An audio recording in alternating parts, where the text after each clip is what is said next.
Greetings everyone, my name is Outervale, and welcome back to my Let's Play of Mega Man Maker. In today's weekly live stream, I'll be covering a combination of both Veersman levels and some other levels I found online, primarily focusing on the former. I'll be doing these for about 2-ish hours, then I'll showcase art.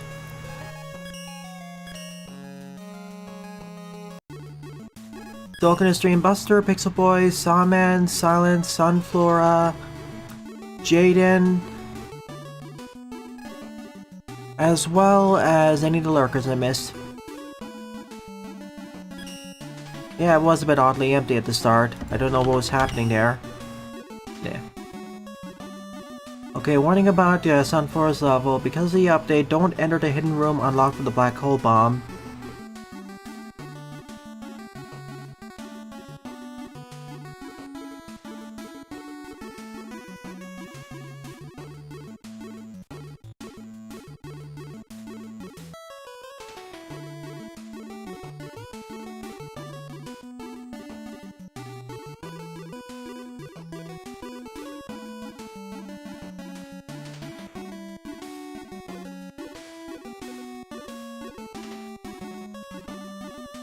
Alrighty, let's begin with this stage. First up is Reggie Colossus Core by Sunflora Zumaril, 19 play score of 10. Yeah, I'm almost done with Anton Blast, I just need to finish the final boss fight. Oh, that's surprising. Running into consistently competent teammates.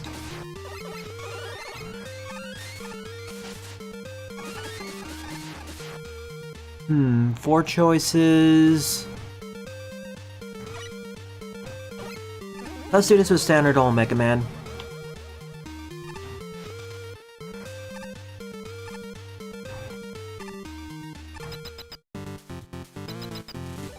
I don't really get your response, Pixel Boy. Why is that so surprising? Many indie devs repost comments on their social media.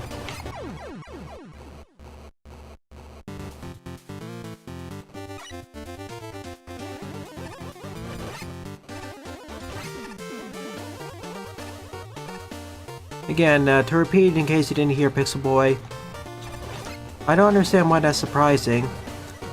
Many indie devs already repost comments made on X or Blue Sky or whatever. Hey Woomy, hi Manubi.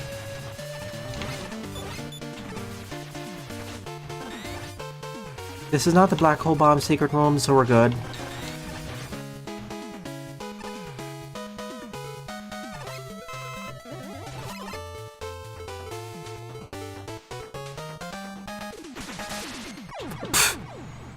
I thought it was gonna... I made a mistake with where the hotheads come up from. I thought it came up from the right end.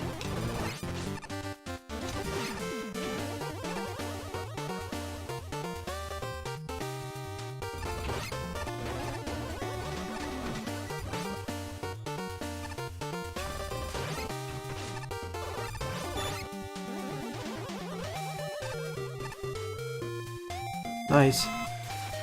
Man, we're getting close to the end of the year.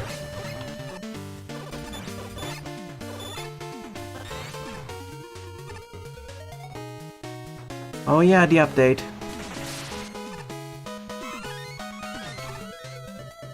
Let's be patient this time. And move.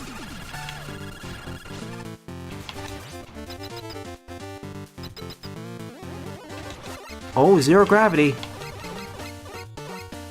It's been a while. It's been quite a while since I last saw this.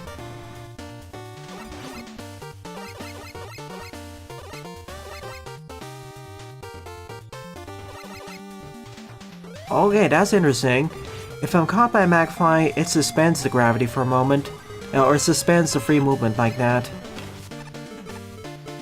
That is good to know.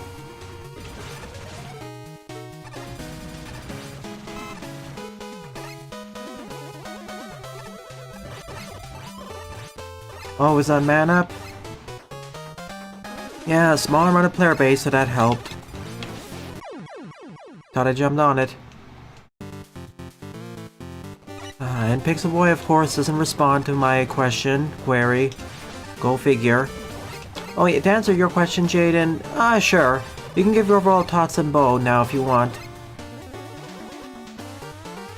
And yes, I'm going to finalize my Steam document, Steam-owned games list, as well as game request document today, because the Steam Next Fest sale started since yesterday. The day before yesterday.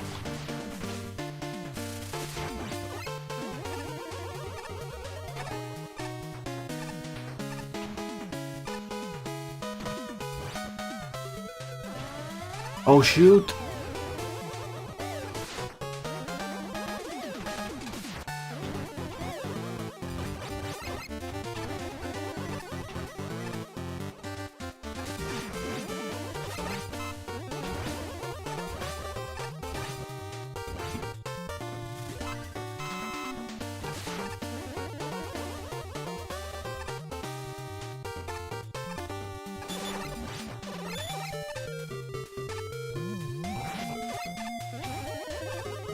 Oh shoot.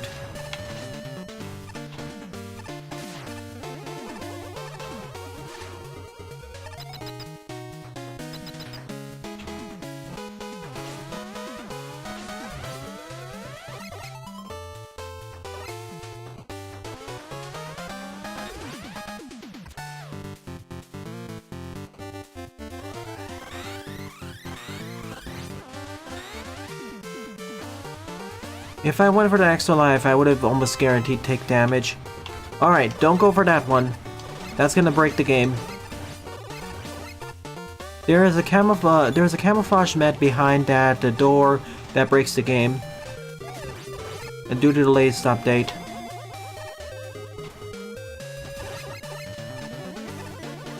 Okay. Quick question, Jaden. Your current quote-unquote birthday request game is Path of the Midnight Sun, right?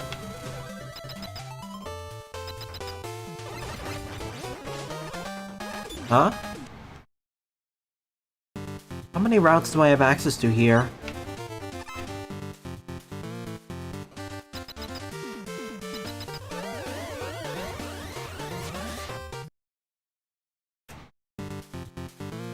Nah, I'll purchase it myself, Jaden. I just wanted to confirm it because it's currently on sale.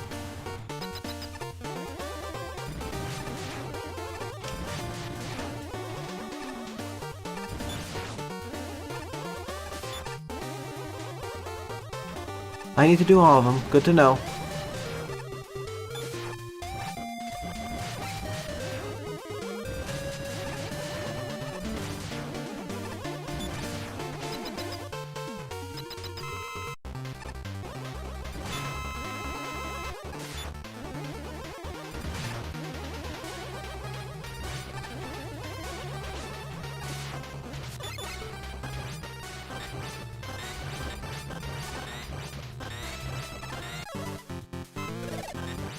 Hey, Paul.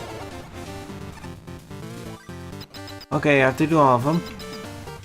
I wasn't sure if there were side routes or whatever.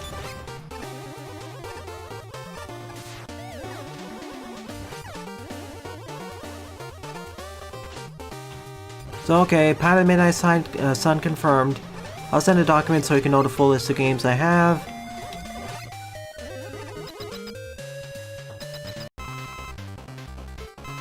Okay, different weakness. Okay, still a Metal Blade.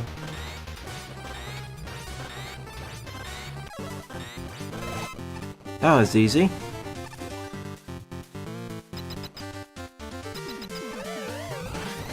Great move. Oh yeah, also in terms of stream scheduling today, I made a slight change. I decided to move the evening stream to tomorrow evening, so I could fix a few things.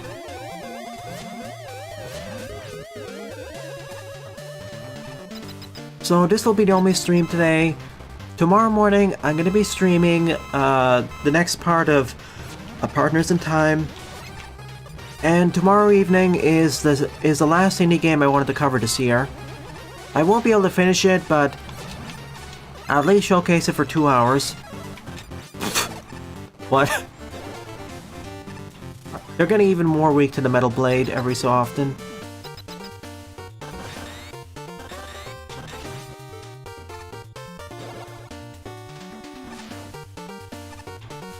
Gravity flipping. Neat.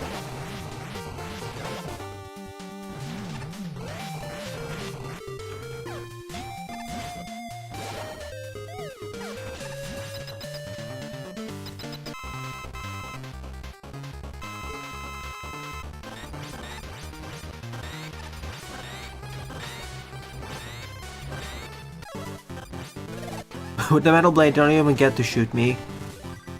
Alright, we got the 4 keys, let's get out of here.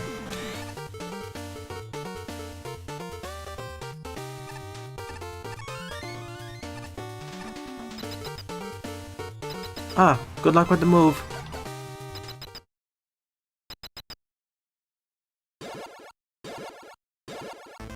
Into the core. Oh.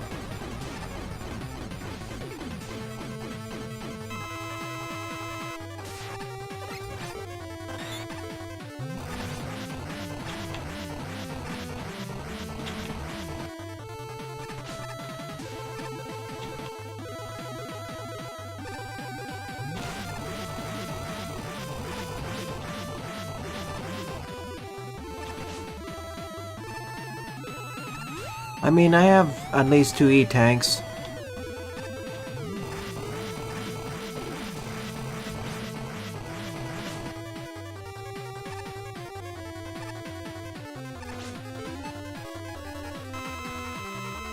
I don't think this is I don't think this is their actual weakness, but it'll suffice. One more. I want to rocket fist them.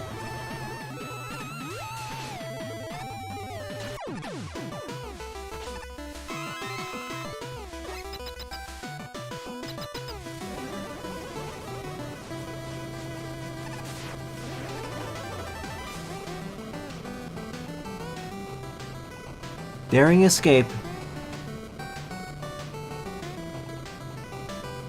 Thanks for the spare elevator, Proto-Man.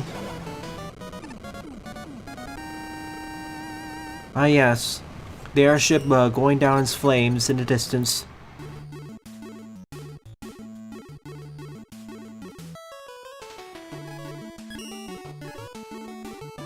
Solid stage, I like this a lot more than the previous one, and I like the route split near the end. Or rather, you have a choice of 4 different routes before smashing into the core. A little bit unfortunate that the secret collectibles behind the black hole bomb door were borked due to the latest update, but that's not your problem. Second up is Mount DDD by Oscar. Target play score of 11. Back to Kirby's Adventure. Or Kirby's Dream Land.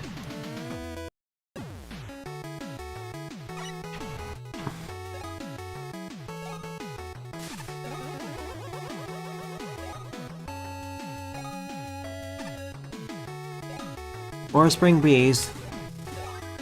Alright. Just like that stage, we have mini stage reduxes. This is Castle Lola.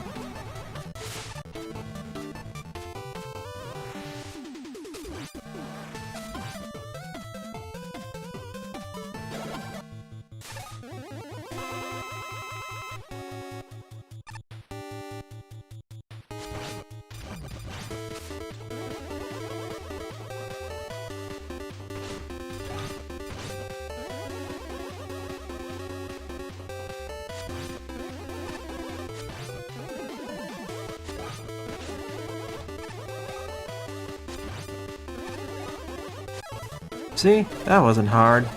For the first part.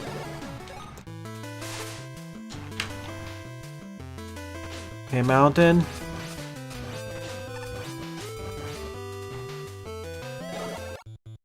Hey, Krakow.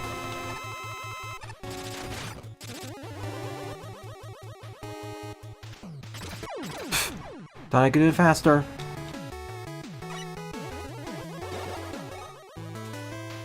You know, if I just hold left, it's not gonna work, darn it. Okay, it's mostly hold left.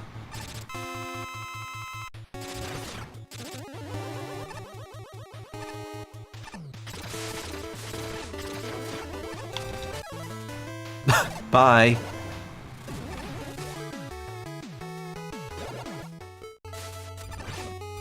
By the way, if you run out of beat energy, you have to go on one of the teleporters to farm it back up. Greens? Yeah. May want to put some life energy respawners may want to put some weapon energy respawners back down there in the hub room. Hey, Wispy. Oh, shoot. That was kind of jerkish. Again, one suggestion for the stage, please put a weapon energy respawner in the hub room. It's not like unlike many other stages, or most other stages, Flappy Beat doesn't really... Okay, Flappy Beat doesn't really break the stage, as the stages are intended to use him all throughout.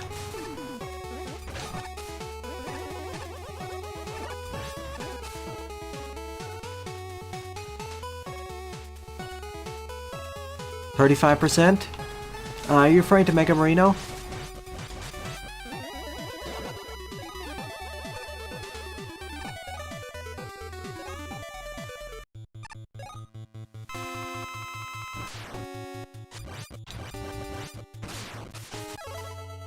Let me out, let me out!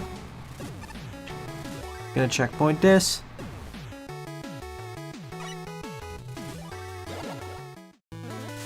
Wrong portal.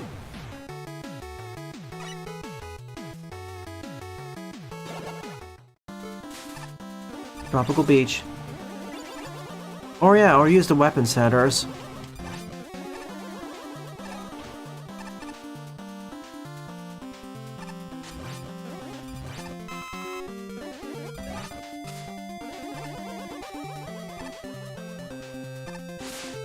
Oh shoot, I think I know what happened. There was a bit of an accident there, hang on. I had the schedule for tomorrow, but something got reset on YouTube's end, so that got screwed up. Let me fix that right now.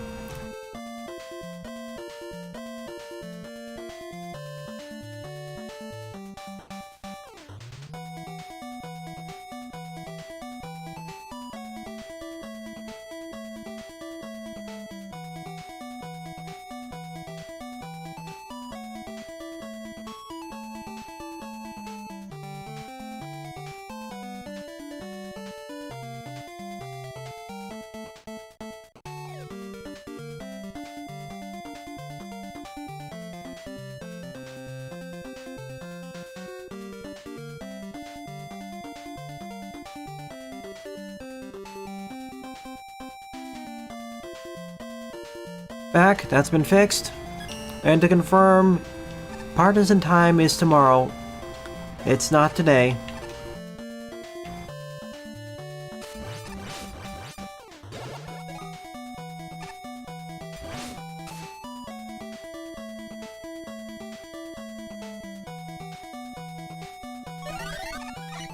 Oh, we fight the blip again.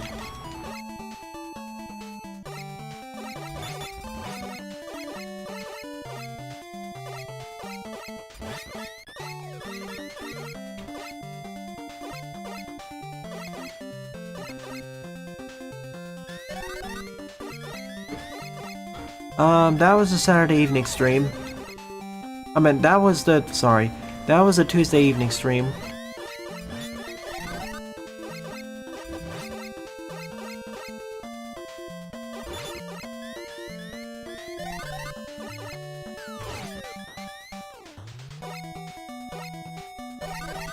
I don't blame you if you blacked out there. I was kind of contractually obligated to do that stream due to key restrictions. I will get back to that game early next year.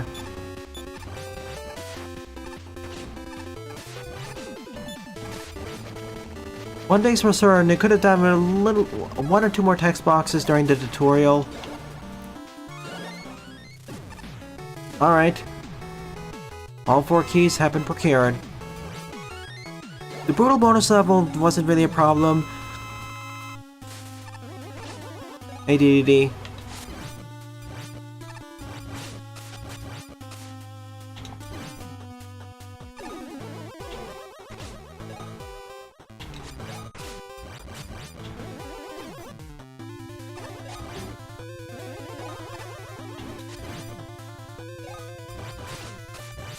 I like this new skin. It's cool. Level complete.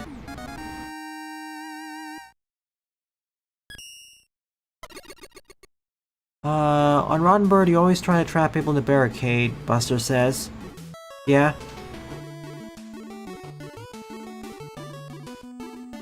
It's like Mount DDD, similar to the previous Mount DDD, recreation stage you did in the past, Oscar. You know, sometimes when I play your stage, Oscar, I wonder if I'm going through a time loop or something. As the next up is the Donkey Kong 94 levels, again.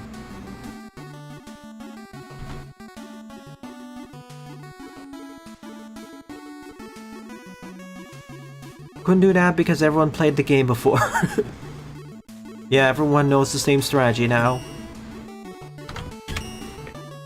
Number 3 up is The Return of Missile Man by Toxin G. 40 play, score of 9. It said 4 people did the same trap against you. Wow, how the turns have tabled.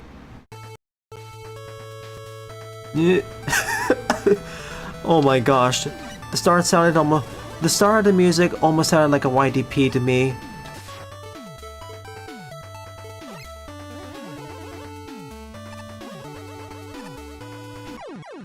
Okay. You know what? I'll do this as Mega Man. Oh, with you.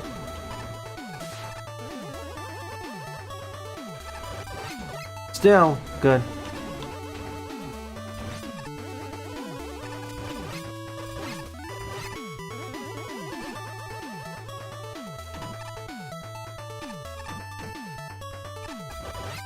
Oh, I see. That's how we get the rockets. That's the base only route, I guess.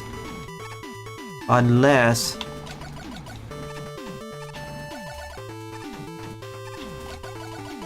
Hey, hang on.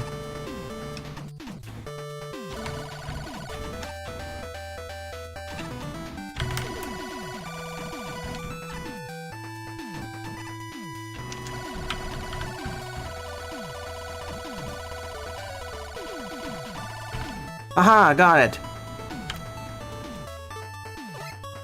Nah, I'm not going up there because that's gonna horribly break the stage.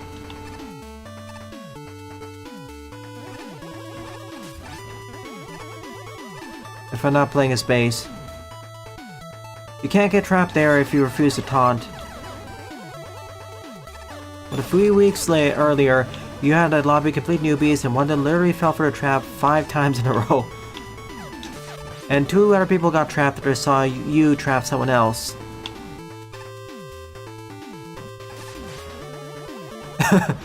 Yeah, that was when I activated my super button pressing assist button, really. I just wanted to see if that was possible. Okay.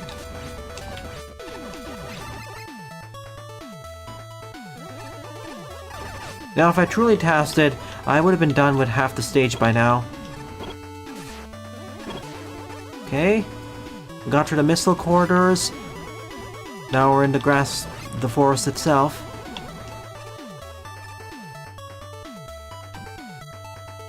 Oh, I see you there, quick man.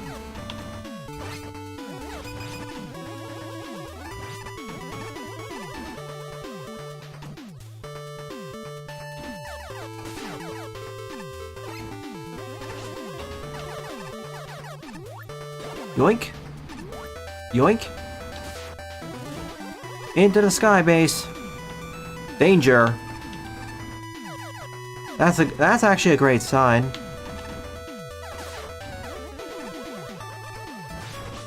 Like, it basically falls a multi-purpose indicator of, hey, bottomless pit's on the way.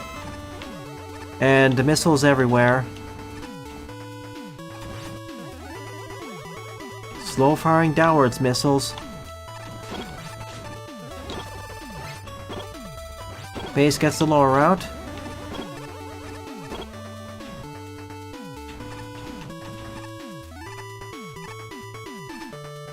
Hey, don't jump like that. They decided to play a game of jumping jacks with me.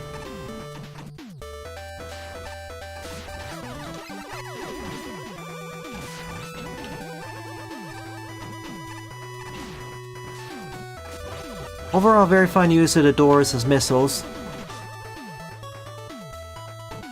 And no, they're not gravity doors, to correct my statement before I forget again. I can easily reach this without even any tool assisting.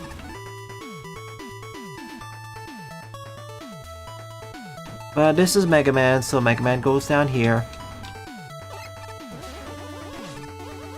And yes, they're not actually gravity doors. I don't know why we stuck with that name quite a bit. These are Astro doors.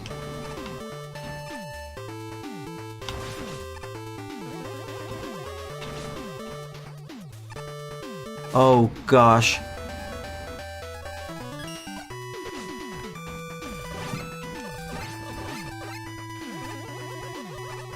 I really want that E-Tank, even if it costs me.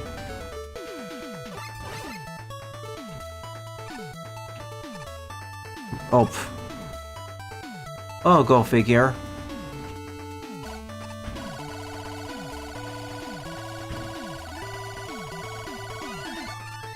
Well, can I tool assist my way to that?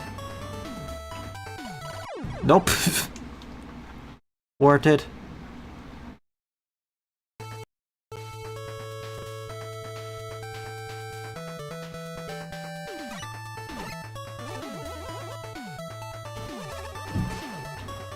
Yeah, I see how I'm supposed to get the E-Tank properly. I have to take the harder route with the spinning the dines down there. And once the two close in with each other, I'm stuck.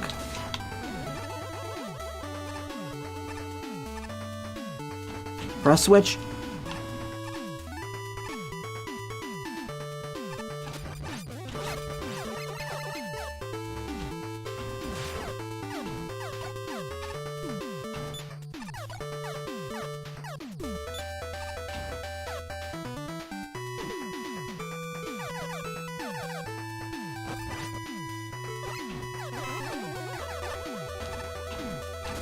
Oh gosh.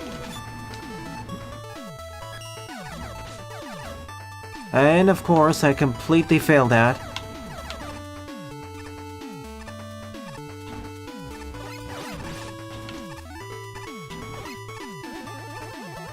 Copy vision my savior, oh gosh. Think fast. Bases of route links up here.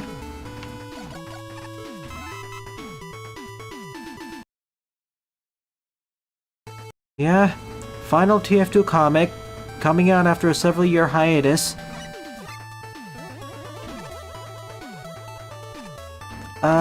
You may want to spoil that, Buster. Like, whoa. The forest is on fire and flooded at the same time.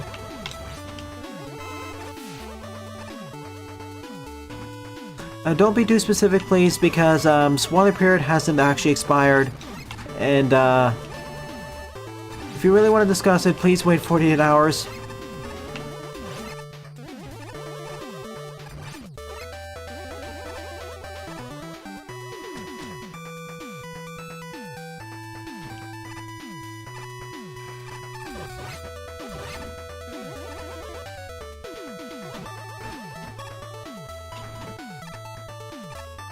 Okay.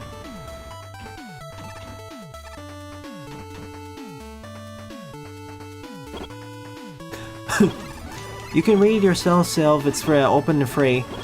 The only thing I'd remove is your first comment, Buster. Rest, I'll say that.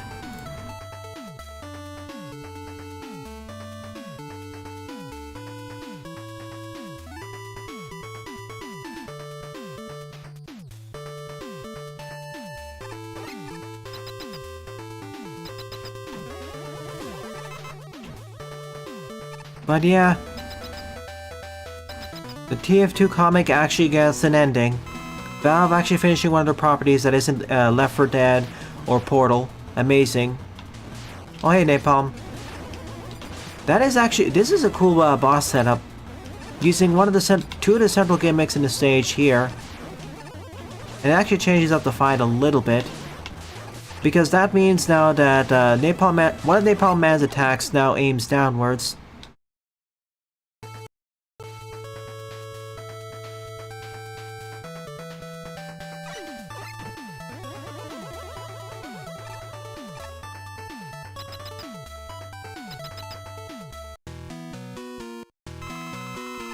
We'll watch that after Arcane. How about that?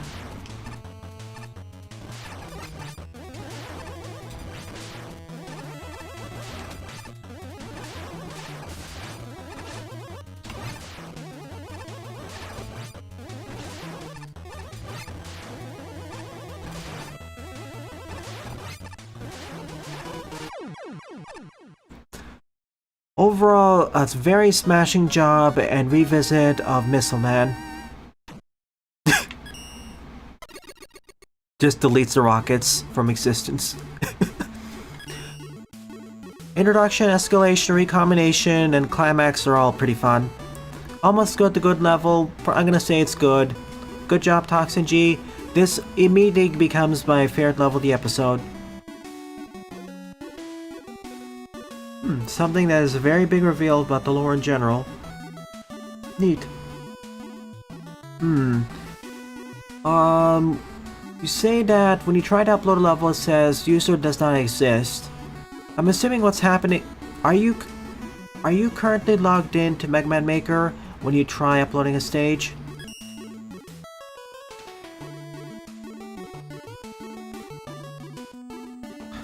Try logging back into the server and then try uploading again.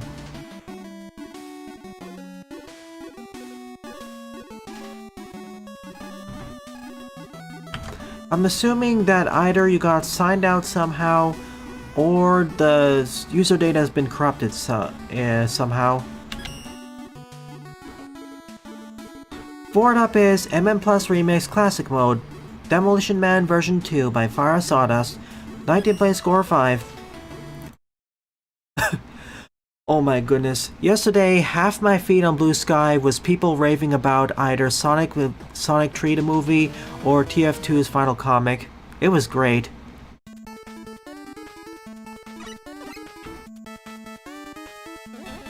Gonna grab one of these just in case, even though I don't really need it.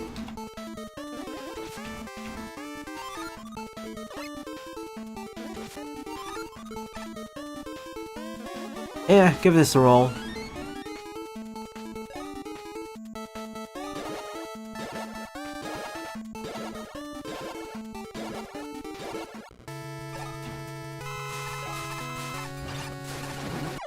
Squish and the intro.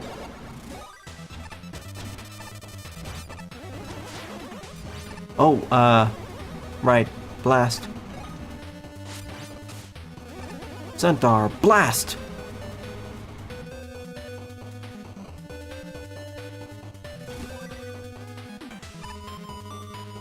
What's behind here?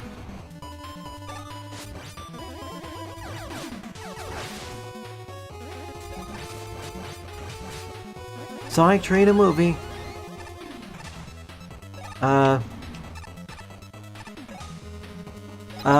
Okay. I was worried for a moment I broke something. Oh, you got logged out. So that wasn't that bad. Oh, that's very cool, Iwumi.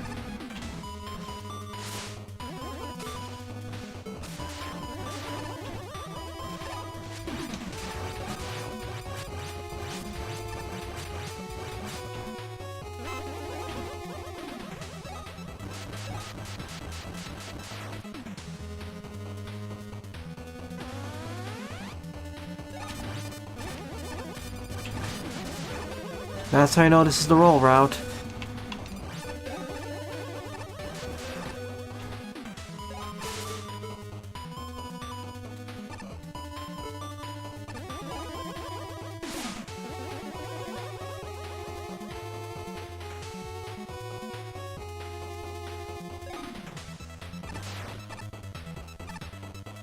And this year is coming to a close pretty soon. My plan is, in terms of LPs, is I'll finish the Client's Drops and Anton Blast next week. And after that, I'll try my best to complete Dead of a Wish or whatever. And yes, I'll start editing the Code Bunny Let's Play as well, because Code Bunny was released on Steam 2 days ago. Splat.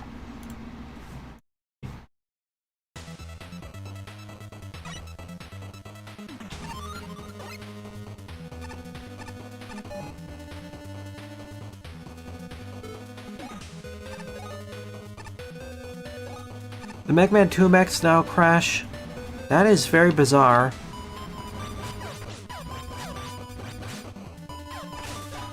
Must be a layering issue again.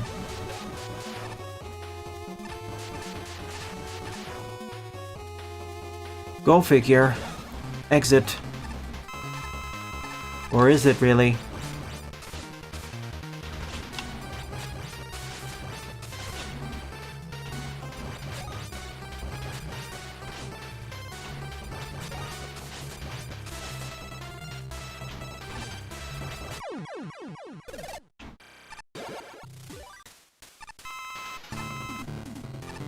So, a rhythm gacha game. Interesting.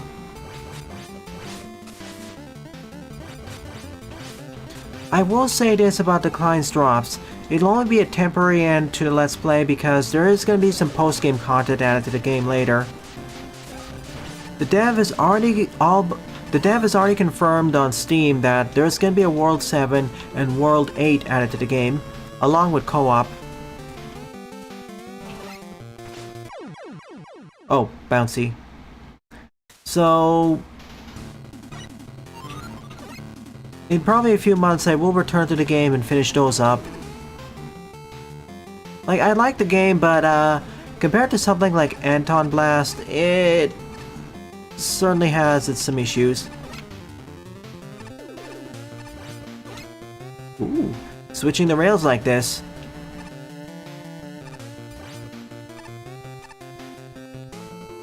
Thumbs up.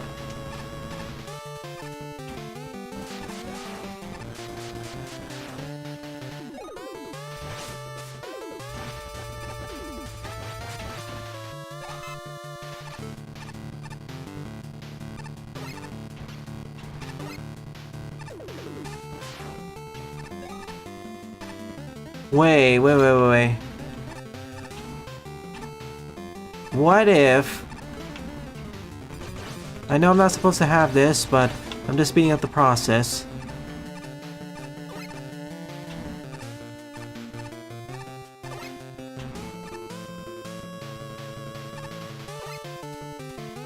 I thought so.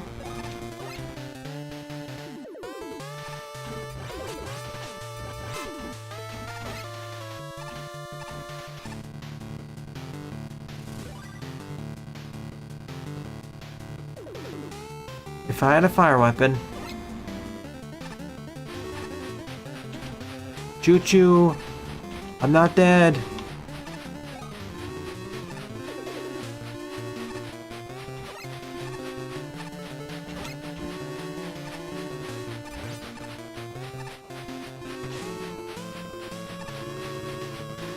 Oh boy. Oh boy. This is gonna be a problem if I want to get up there that way. So instead I'll use this route.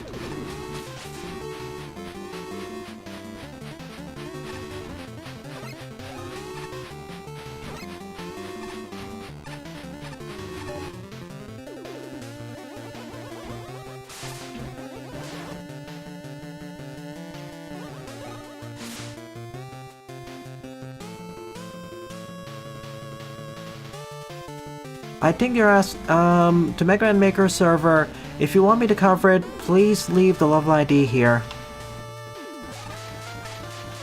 I wouldn't even say it's a bad level, it's a mediocre one. And besides, let's try using more advanced jokes. Just typing the game's name is such a basic joke that it loses its funniness really quickly. And it would be, if we're following the joke, it would be Anton Dat.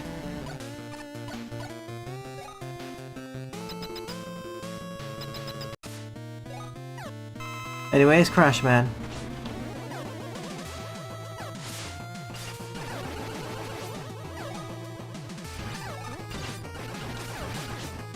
See, outside of that level and part of the last level,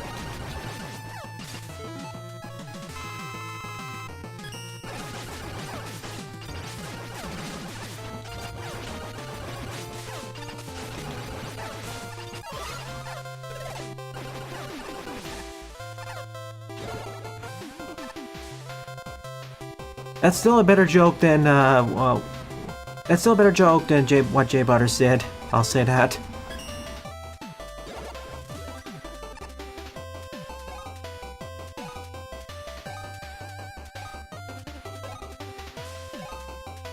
Even the game makes that joke somewhere.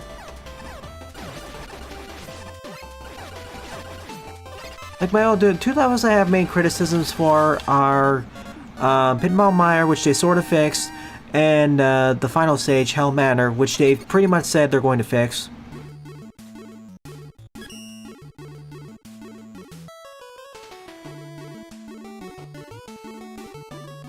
Jaden, did you see my video on my latest video on Anton Blast, where I go through the Deviled Gardens and Hell Manor?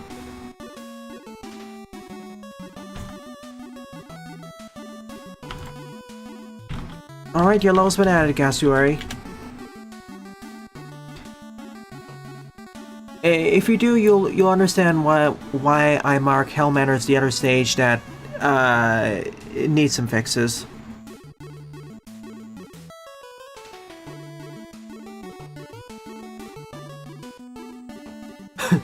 I mean, that's what Anton does to Brulo, basically, due to all the shenanigans he keeps pulling off, and all the businesses he destroys. Thank you, Sawman.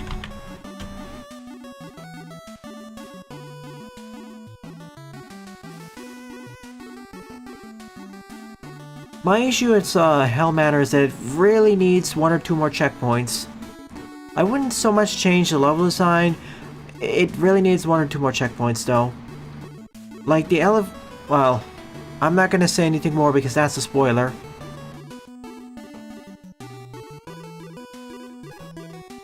I mean, Hell Manor is definitely the toughest stage, but I appreciate how it brings back pretty much everything.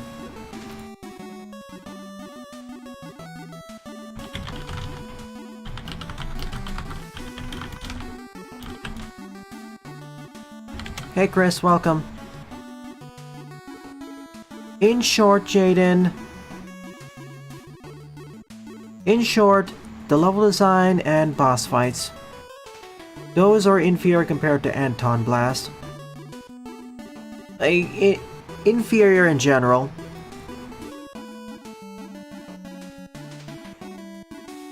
And to Chris, I'll elucidate, give me a moment. And to Chris, I'd advise that if you have a lot of messages you want to send, please combine them into a smaller number of them, but make each message longer. That way it doesn't feel so spammy.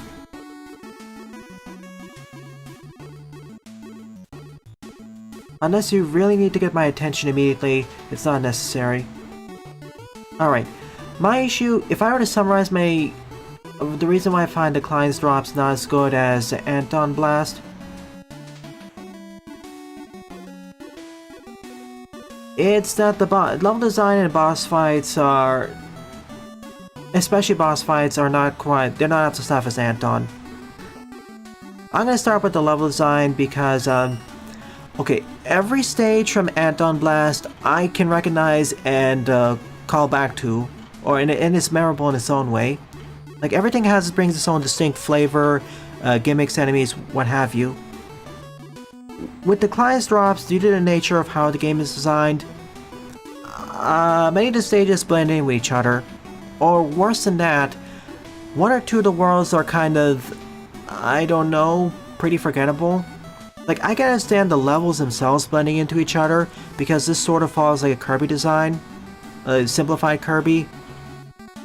But at least the worlds could stand out more, but eh. The other issue is that many of the gimmicks are... I know every stage in the client's drops tries to introduce a new enemy, mechanic, or gimmick. Unfortunately, even as we get to the end game, that also means that many or most of those don't actually have sufficient amount of development.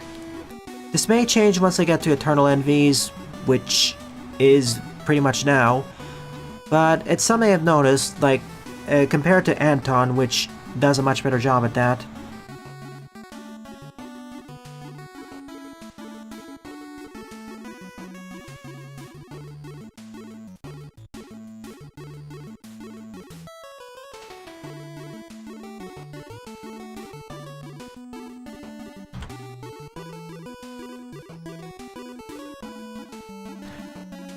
And then we get to the boss fights, which, the client's drop started out strong with its first boss fight against Ravage. Then against Motorpeel, it felt more like a mini-boss. It started out kind of like a mini-boss, turned into a boss, but kind of disappointing. Then we had the fight against, Omniscience, which is, what? Then the battle against, then a battle against Wire, which was awesome. We returned to form. Then against Sukidem, which also was pretty fun. That's what Tree should have been, but eh. Usually I have more fun going through the stages than the bosses. Meanwhile, with Anton Blast, all the boss fights I fought were fun and kept the minus the first one, minus the first mini boss encounter. All of them kept the momentum going and were pretty enjoyable, especially the major boss fights. Oh my goodness, they beat the pants off of pretty much all the bosses in the client's drops, and most of the bosses I found in Mega Man, to be fair. Like, it knocks it out of the park with the bosses.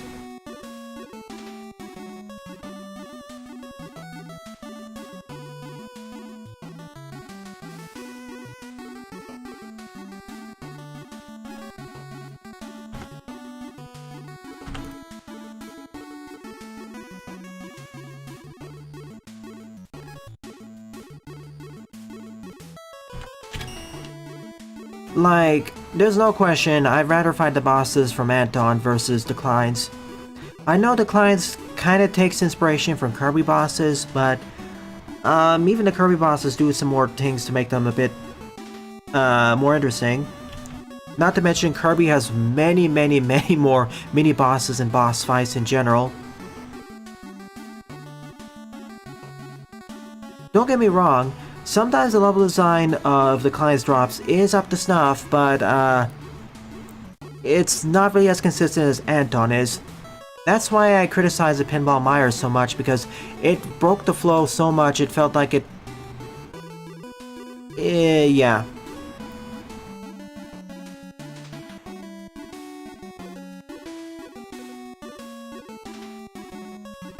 It's interesting seeing how the client's drops takes a lot of inspiration from Smash Brothers, Kirby, and DKC,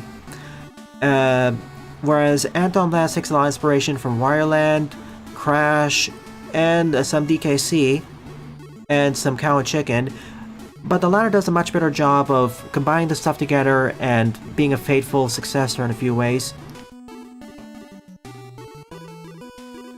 I'm not saying the client's drops is bad, I think at worst it's decent, but if I were to recommend between the two, Anton would easily be the better one. Anyways, thank you for listening to my next TED Talk diatribe side route. I will comment on some of the comments here. Mega Man Beyond looks exciting.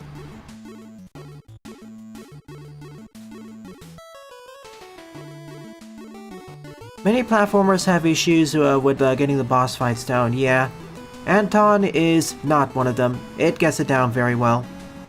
The Client's Drop sorta does it, it's just that they don't lock in hard enough.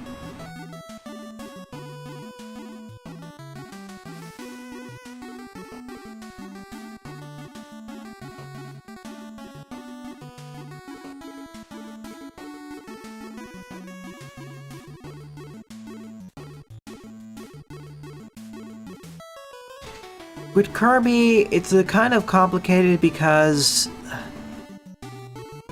Kirby's one of those games that focuses heavily on mini-bosses, bosses, and arena and what else, but it's also designed to be like person's first introduction to platformer games. So it's deliberately made to be a lot easier for most people to complete, even more so compared to Mario. Much more so, and sometimes. So it's complicated.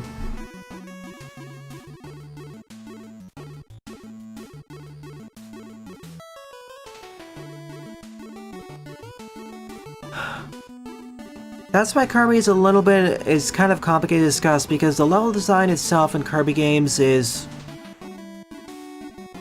usually, but not always, don't quote me from Return to Dreamland onwards, I have to play those. It's usually a lot more basic, usually not that memorable, nothing that special, but the main draw of those games are the copy abilities, enemy encounters, mid-bosses, bosses, and arenas.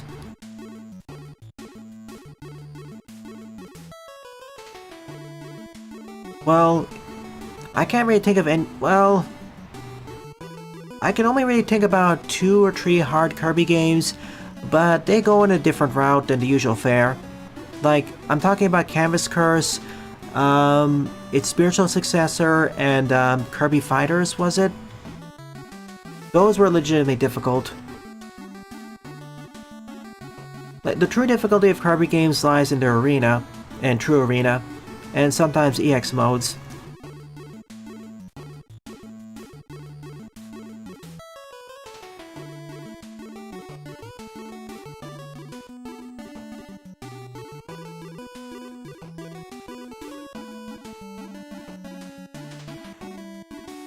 I will say this about J Butters before I move on to the patio stage. I appreciate their commentary. Sure, it can be a bit grating sometimes, and half the time I don't agree with their criticisms, but, that's fair. Many times I don't agree with your criticisms either, Buster. And to be fair, it could be a lot more grating because I regularly see people comment on some of the games I play with even way more out there complaints that just feel like, what?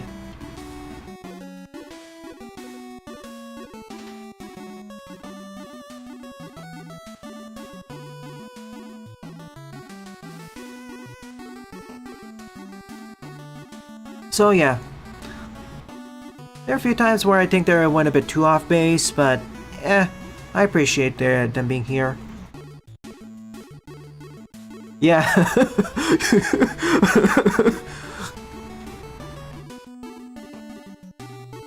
Oh my gosh, Buster. There's people who are out there, and then there's YouTube, which I wonder if I often wonder if they're watching the same stream and videos as us.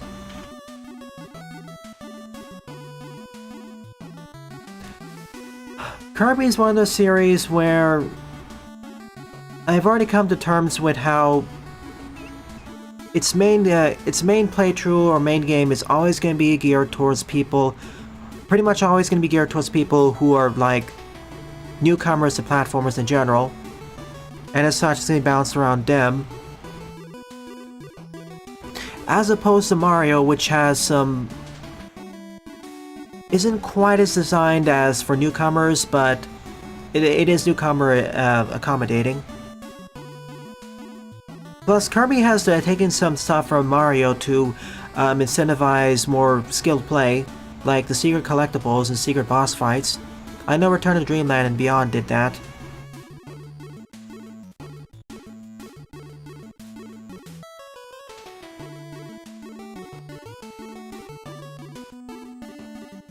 Yeah, where did Pixel Boy go? They asked the question, I responded, and they just vanished.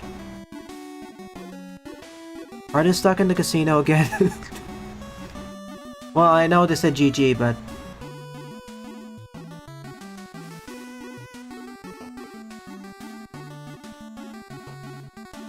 yeah, healthy discourse. But yeah, I would like to see...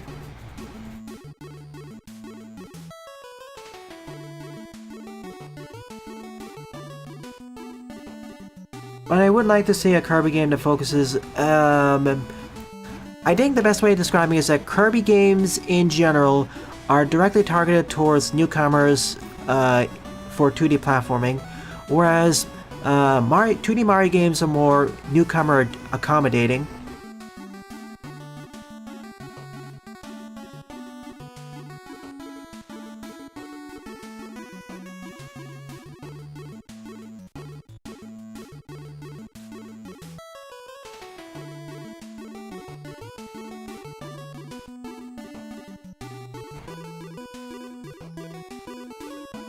Oh, cool.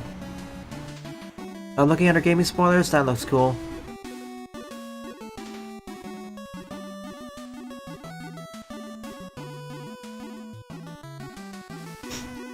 Again, I'll reiterate in a better way. Kirby games feel like they're targeted towards newcomers, whereas 2D Mario games feel like they're targeted towards...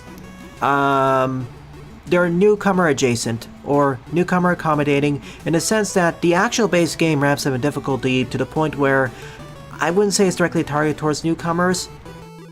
Hence why we have stuff like the Super Guide and assistance features. I'm not counting the special worlds because Kirby special worlds can also become, or special modes can become quite brutal. And some Mario games have very high skill ceilings. That's another way to incentivize more skilled play. Just amp up the skill ceiling. 2D Mario is a great example of a game that's friendly to newcomers, while also offering many avenues for more skilled play. Not even counting how you can skip to the end if you find the secret exits.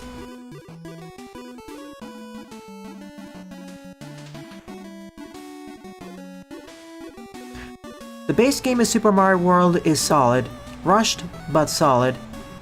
But its true potential and one of the true reasons why it's stayed relevant for this many years is the ROM hacking community and friends. Like, oh my goodness, there's so much variety you can glean from that. Like, I could spend pretty much a lifetime playing Super Mario World ROM hacks and I wouldn't be able to run out. And well, maybe half a lifetime. If I include stuff like SM Tree ROM hack, Super Mario Tree ROM hacks, or ROM hacks from the other games too, like especially 64, then I'd spend a lifetime.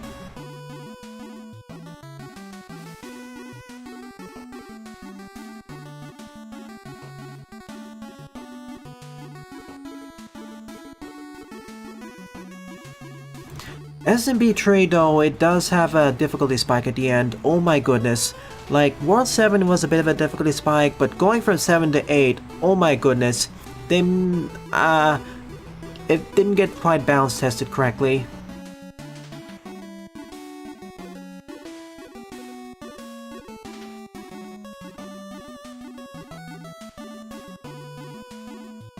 And heck, it was one of the main inspirations, one of the ROM hacking series from there is one of the inspirations for Magmal. So, many appreciations. Epic Yarn looks cool, I'll check it out eventually.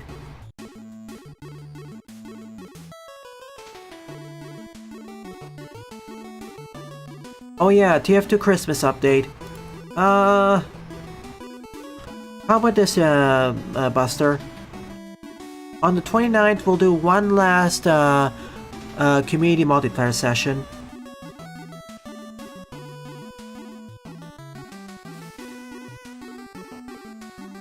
But yeah, thank you for listening to my second 10-minute TED Talk. Anyways, we spent almost half an hour on this side route. Fifth up is MMAR2 Kung Fu Animasters Master Heron by Lapatio 49 plays and a score of 18. Epic Yarn looks cool, has a cool aesthetic, very cozy vibe, but I also understand.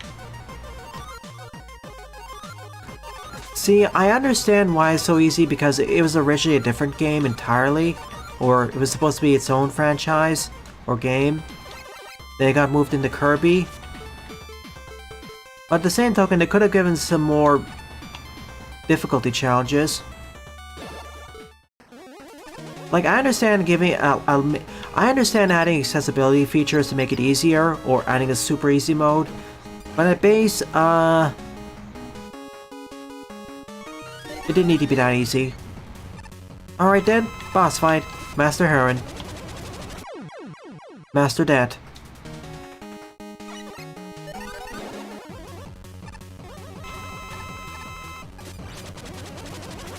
Can you elucidate on New Super Mario Bros. Kind of easy?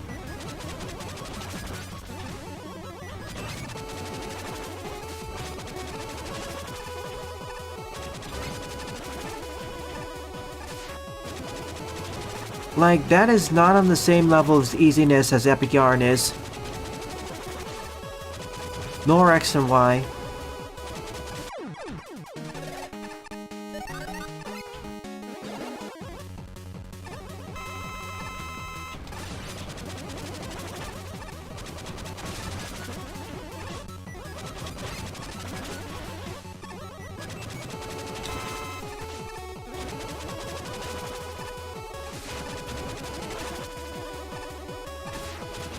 Like in X and Y and NSMB, you can still perish, and especially in NSMB, that's not an easy game.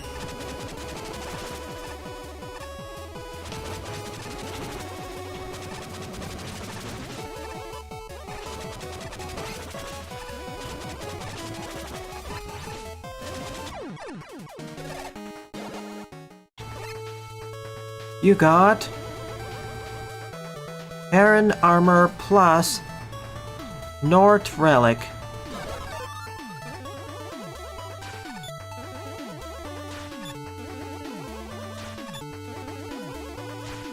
That is still harder than Epic Yarn, where you literally can't die. The only punishment for taking damage there is you lose the main collectible, which can become a bit of an issue for going for 100%, but otherwise you won't perish.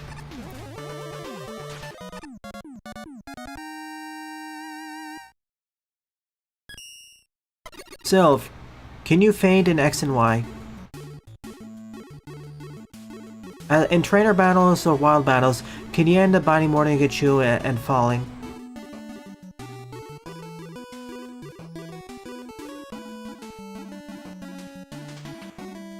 And NSMB has some really difficult stuff where having more power-ups is helpful, but it doesn't break the challenge. The only way to really break the challenge would be to use the Super Guide or something, but...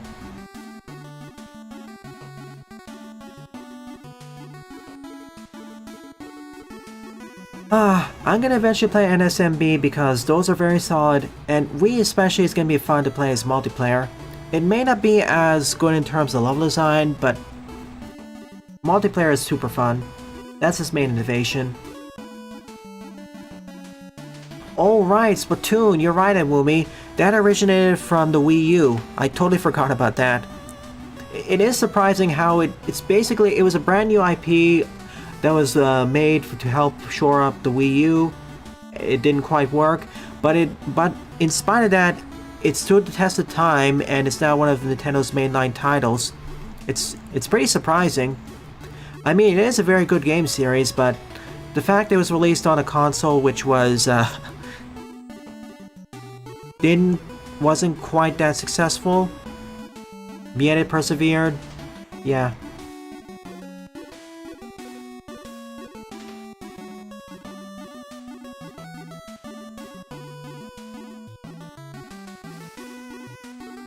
But in general, NSMB and X and Y, they are more difficult than Epic Yarn. Especially NSMB. I know X and Y is one of the easier Pokemon games. You can still fail there. The game will gladly allow you to do that if you screw up enough. Epic Yarn does not allow you to do that.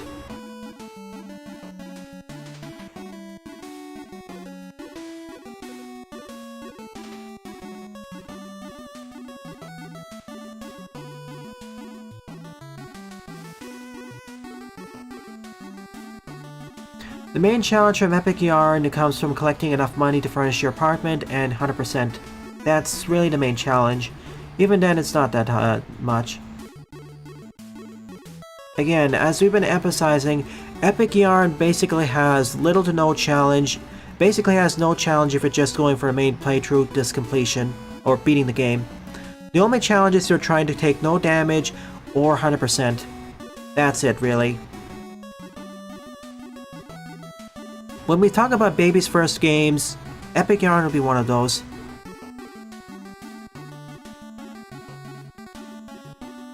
Again, Sylv, I just want to say this, you literally cannot perish or you lose very little progress at all in Epic Yarn.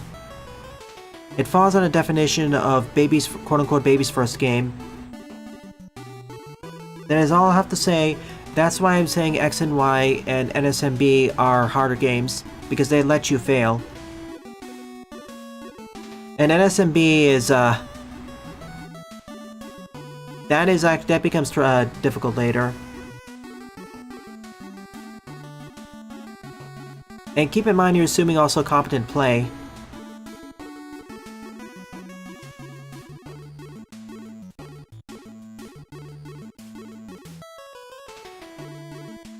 All we want is you to admit that Epic Yarn is easier than those two games. That is all. Okay, let me say it this way. Sylveon, what would it take for us to convince you that Epic Yarn is easier than X and Y?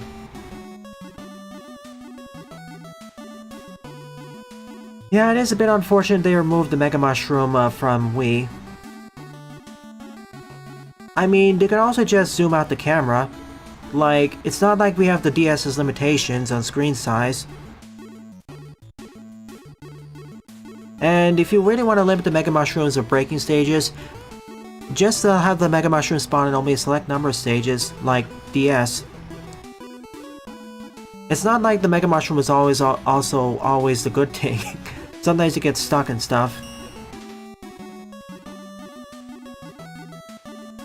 Yeah? Yeah, moving on. I thank you for the reminder, Buster.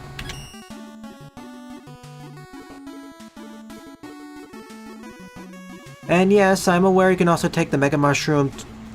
I thank you for the reminder, Dad. I'm also aware you can just bottle it up and take it to other stages. But there are some physical blockages you can't get across, and you can get stuck.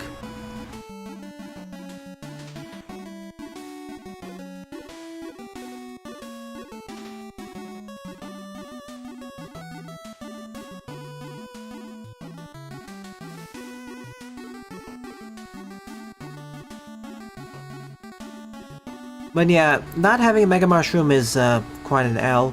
Like, there are plenty of ways to already balance it out, like preventing you from going down pipes or holes or cannons.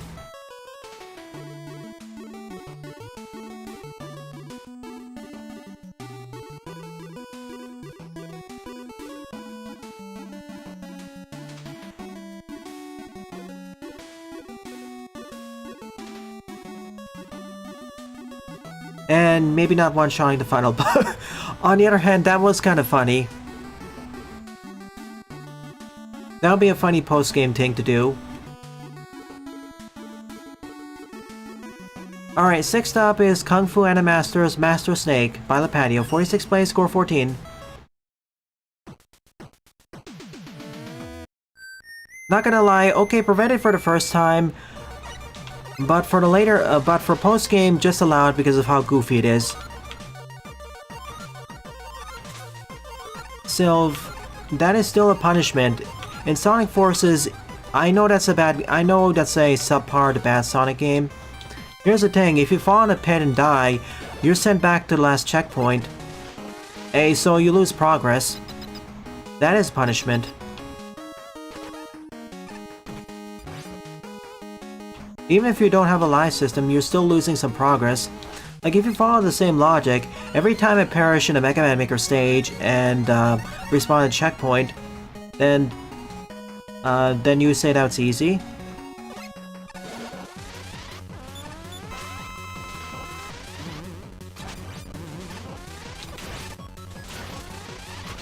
I'm getting confused with your logic. You're not...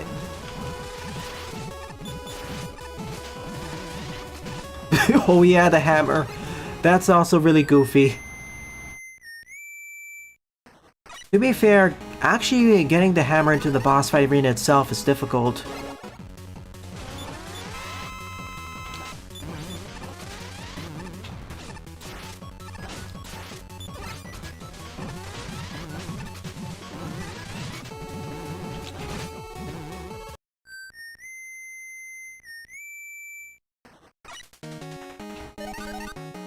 So if you're only contradicting yourself and using bad logic... I'm just gonna say this once because I want to focus more on the levels and talk about something else. The problem with your first statement of saying there's no punishment is, there is punishment. In Sonic Forces X and Y and NSMB, there is punishment for dying. And you have to do specific actions in order to win. I know some games have much more tolerance than others on what they allow you to do, of what the overall challenge is, or in order to pass over that crest, or crest over that hill, like X and Y, versus something like, I don't know, a Kaizo stage in Mega Man Maker. But they all have punishment. The reason, again, why we keep saying Epic Yarn is one of the easiest ones is, if you fall in a pit or take damage, the only punishment you get is you get knocked back a little bit and you lose some collectibles. That's it. You don't get sent back to the last checkpoint or whatever. It just makes completion a bit harder. That is the smallest amount of punishment compared to any of the other games we listed. That's why we're saying it's the easiest. And that's all I'll say for this. Iwumi's right, let's drop it.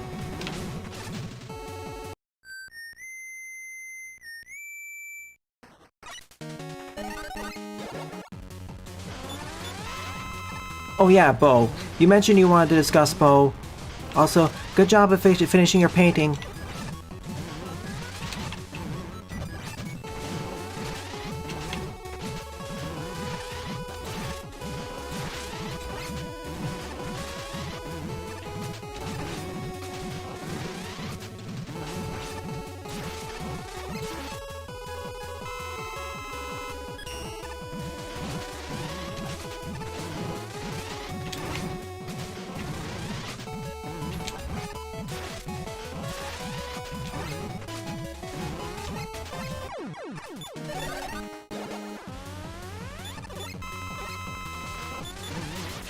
Oh shoot.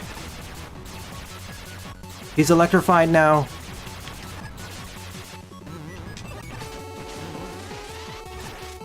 Oh good, actually. He won't get electrified if he's... He doesn't get electrified if he's down here.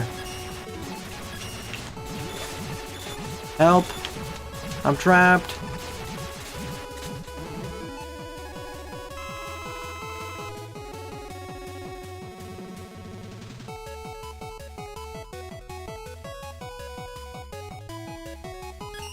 Sylv, we told you to drop the conversation. If you don't listen to this, you're gonna be removed from the stream. This is your last warning.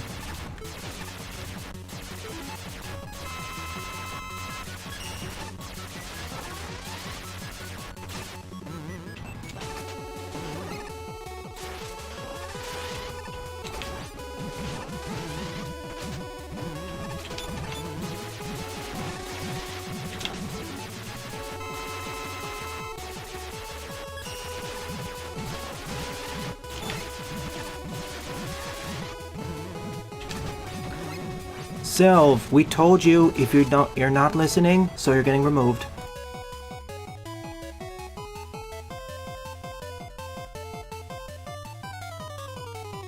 Alright, see you tomorrow then. I'm just gonna say this. This is why several members of the community were worried about you returning, because you keep pulling off stuff like this. If you're gonna keep doing this, you're gonna be removed from this channel permanently. This is...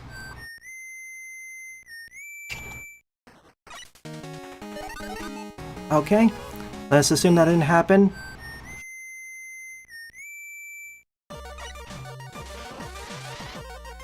There is one thing I want to talk about with Bo, and I've been meaning to ask you, Jaden. I know there were some issues with the level design, especially by the end game, with how aerial focused it is. How aerial focused was the platforming by the end game? Referring to you, Jaden.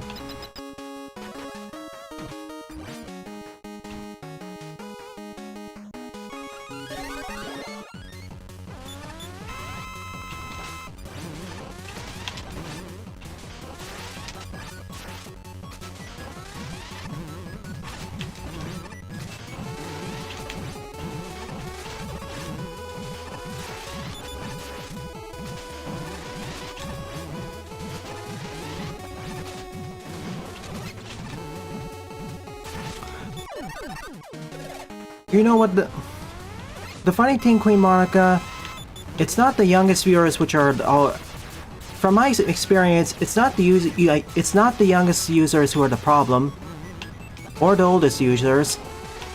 It's the ones in the 20 to 30s range.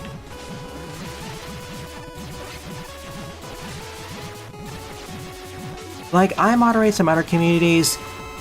The people under 18 aren't really the problem. They may get over-enthusiastic about various things, but they drop stuff when necessary. Oops. Ooh, very. It was required to pull out some very precise stuff in your moveset to progress throughout the final level. How much of a difficulty spike was that? That was one of the criticisms with the game. In the reviews, so I just wanted to get a heads up for that. They may have also tuned out some things.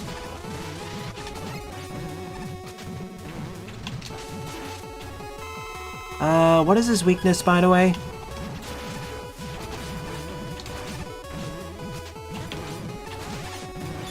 Oh, good, air shooter. Let me through.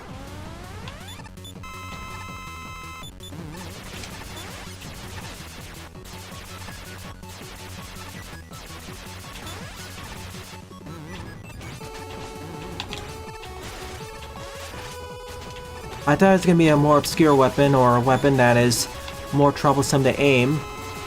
Like, could be copy vision or ice wall.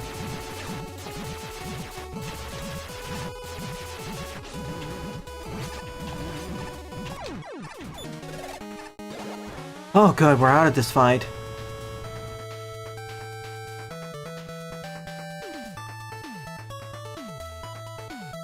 Hey Deadly. Oh shoot. Imagine if I died right after exiting out of there. Like I missed a checkpoint. That'd be hilarious. Yeah, the props are using Springman uses counter. Although, yeah.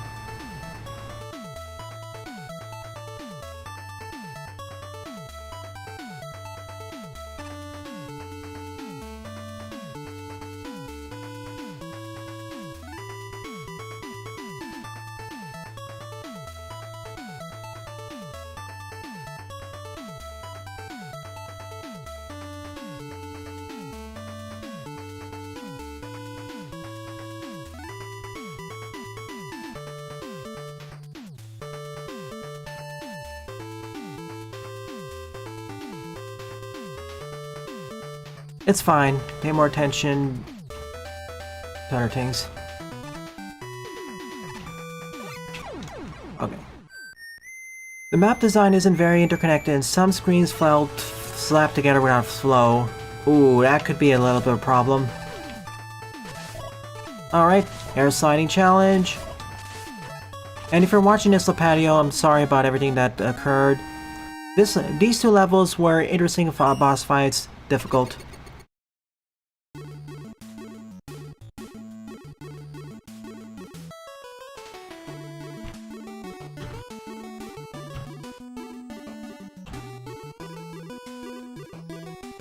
again, from the other communities I moderate, the people under 18 or between 13 and 18, because remember 13 plus, ideally unless they're lying, which has happened.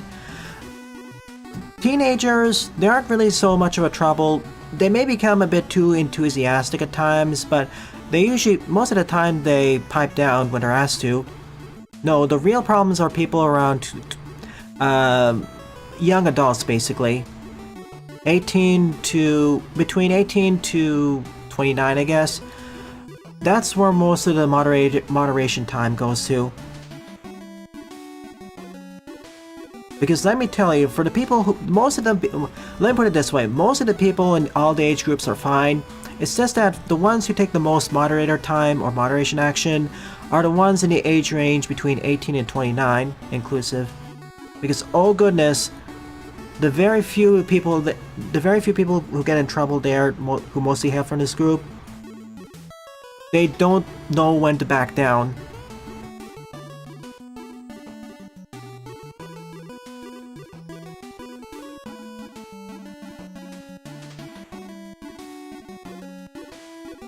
Don't know or don't care.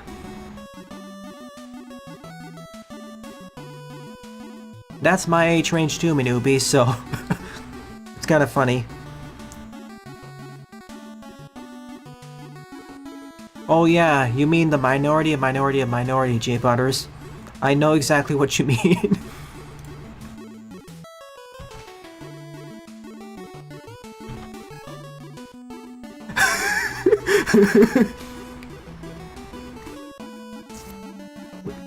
Thank you for standing up, my Woomy.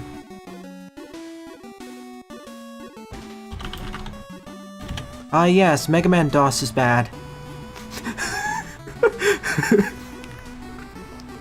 Or Mega Man for the Game Gear. Okay, the platforming challenges were great, but map design-wise, they were rather disjointed from each other. Some screens had little to no gimmicks with them. Ooh. I can understand disjointed map design as that can be tricky, but if some screens have little to no gimmicks within them for no reason, like there's no story or breeder or whatever, that I take more issue with. Like ideally you want to get a whole overworld map that flows together well, but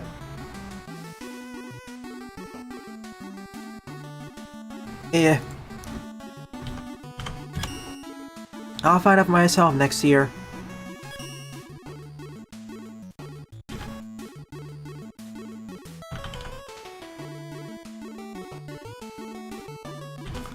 Excuse me, let me get the correct level ID in. Alright. You're up, Gashuary. 7th up is The Sky is Crying Fire by G1995, with 4 plays and a score -1.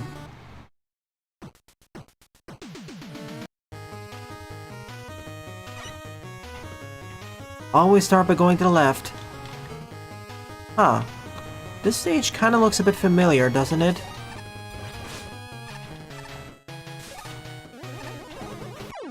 So Roll takes a bat. Hey Mop Brothers, welcome to the stream.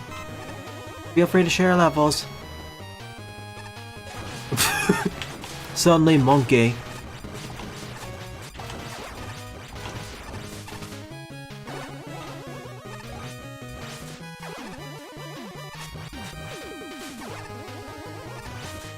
Okay, now it's different. Sorry for busting your coffins.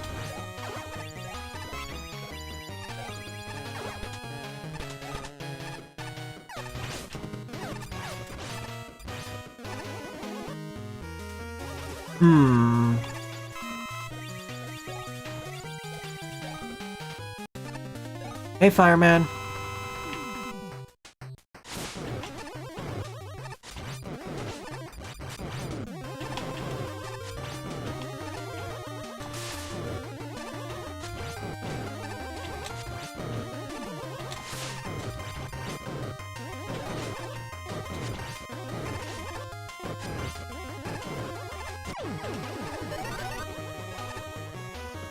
So the Camo Metal, Sniper Joe Armors, and Tom Daddies are what's breaking the new update. Really bizarre why it's those 3 random enemies.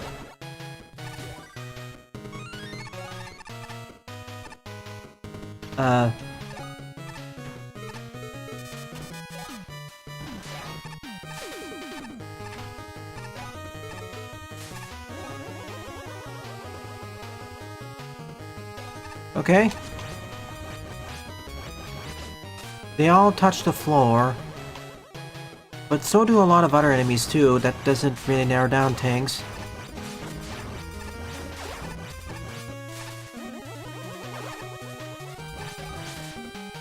The most damage a Matul has ever done. Yeah, destroy the whole entire fabric of reality. Is that how they're supposed to look? The coffins?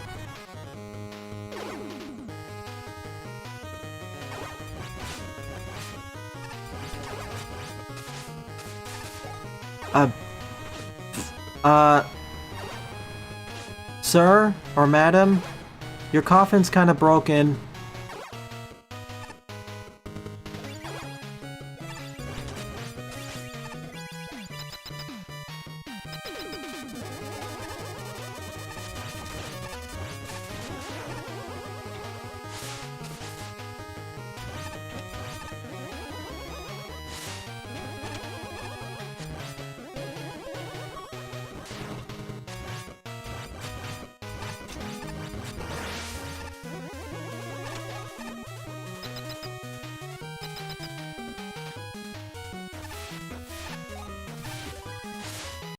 This is a funny bug. Gotcha. Oh shoot.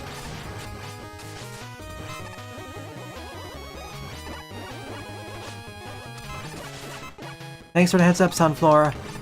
That's a really bizarre bug that hopefully will be fixed very soon. Oh shoot, the entire ceiling is bleeding. Oh my gosh, suddenly this stage has become a lot more difficult. This wouldn't be so bad if the Fan Fiend wasn't there.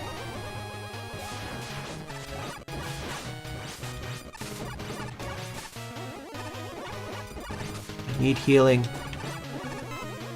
Give me life. You know, a shield weapon would be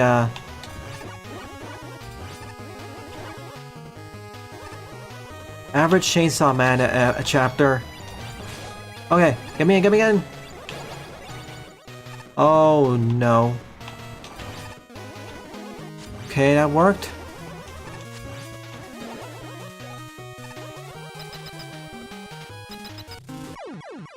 That's fine.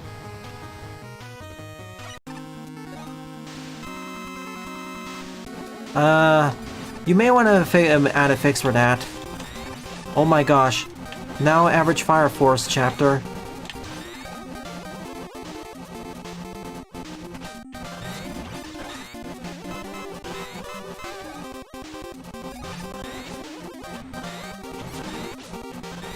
I think this is possible to do damageless, if you time it, I guess.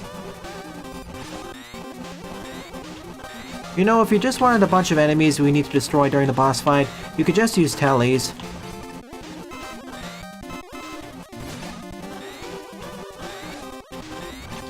Instead of taking place in the great, fire telly migration. I appreciate that we're getting constant streams of more health, but,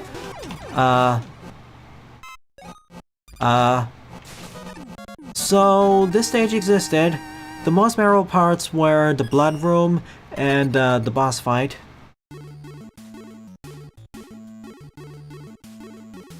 Oh. Yeah, I get the title now.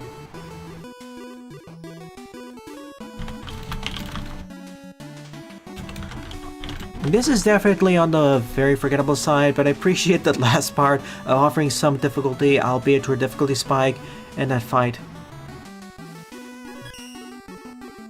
Alright, the good stuff about Bo. The one standout thing I noticed in Bo during the demo was the aesthetics. I was gonna make a joke, but it seems like you're more of a newer level designer, so I'm gonna be more serious here.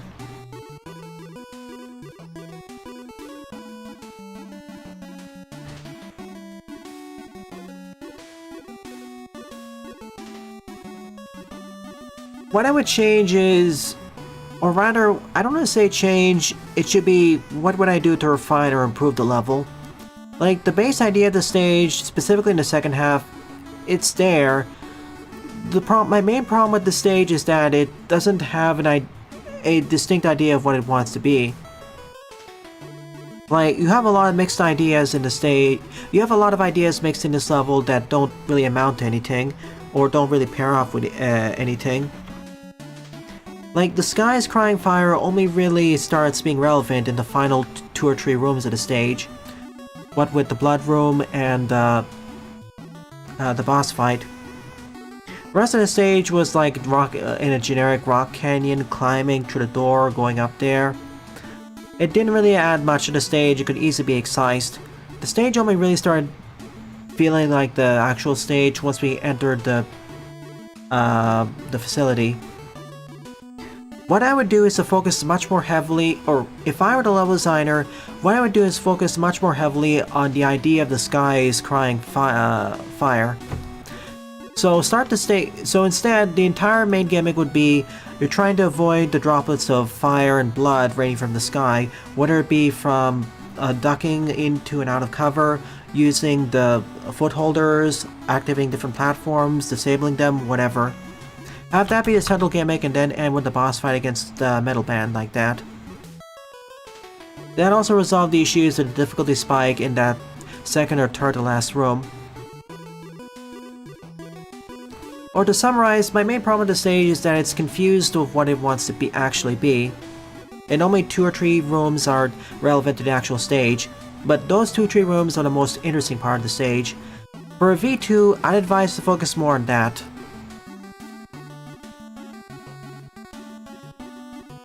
Okay, the game, Bo specifically, is very pretty aesthetically speaking. The entire game feels like a huge oil painting. Disney-esque version of an idealized Edo period. Moments of organic storytelling without intrusive cutscene. That's good. They nailed that. Alright. 8 up is Outside the Box by Jackman. 29 plays, score -2. Not exactly a promising score, but we'll see. Okay. Oh. Bunch of Astro doors.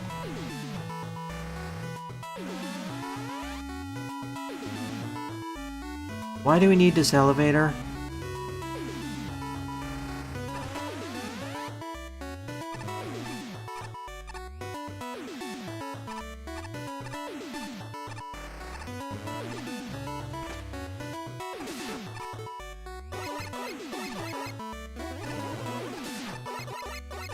Wait.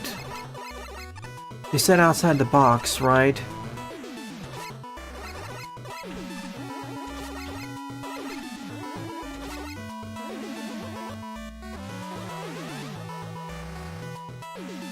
Huh. Something is fishy about this stage. There's a trick behind it which I'm missing right now, but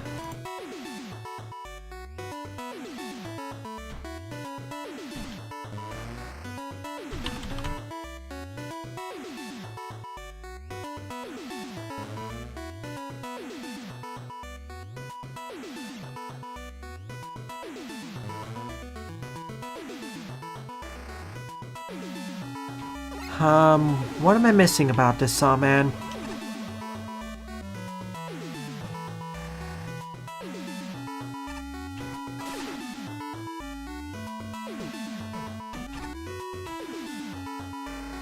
Like, I get I have to go off screen to press the button. I know the... How do I reach it, though?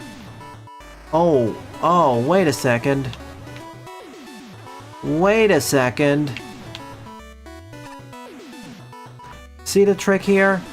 I need to get Mega Man on top of the screen without initiating a screen transition. See, let me explain more. This is showing how the Astro doors work. Now, in order to get this door moving, we have to press a switch. Normally, if you go up here, you can't press it because it's blocked by this block. However, if I'm able to cross over the screen boundary without moving if I'm able to cross the screen boundary without initiating a screen transition, that block doesn't spawn in, which allows me to press the switch without any problems.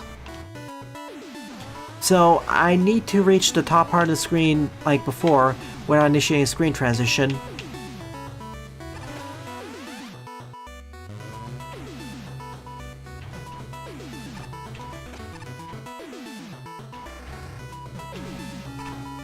So like so. See the trick? And there was a hidden ladder here. That was actually clever. It just took a little bit of me to understand what was happening.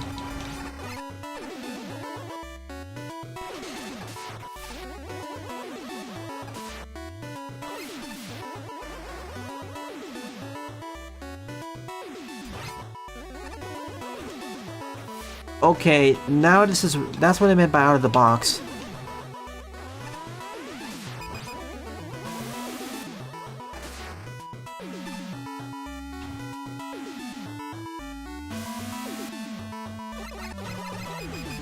Oops.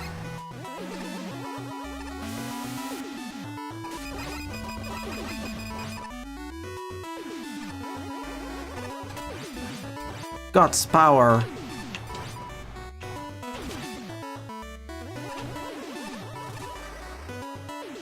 At first I thought this was going to be a basic stage, but no, this is actually doing some interesting things with its gimmicks. Like, we don't usually see stuff like this working... I know, this is basically taking advantage of Mega Man Maker's quirks, but it is pretty cool. Oh, okay.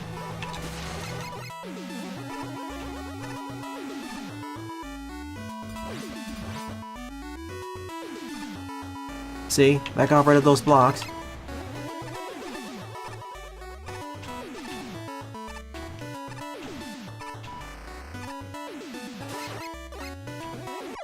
So spikes there.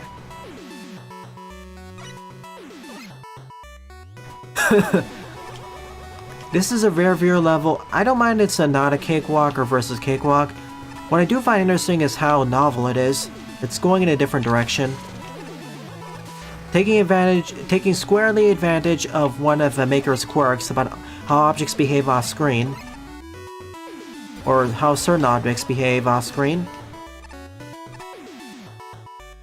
Is there a switch somewhere I can press?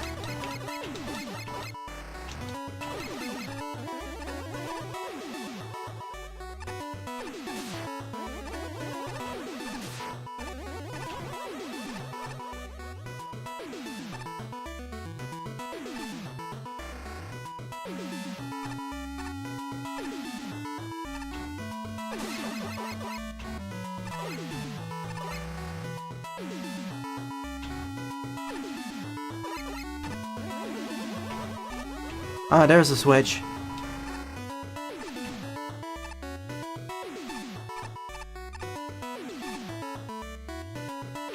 Gotta time it just right.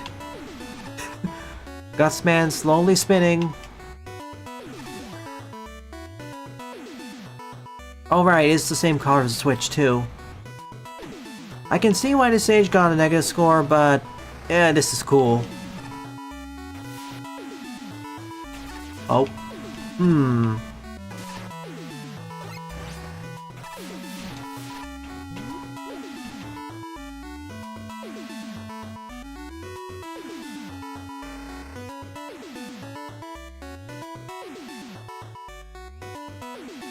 Oh. Oh. Okay.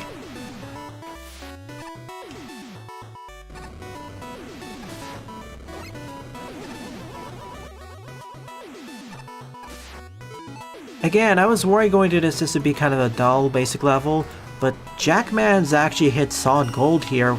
It may not be the most memorable stage exactly, but it certainly is rather clever with its design.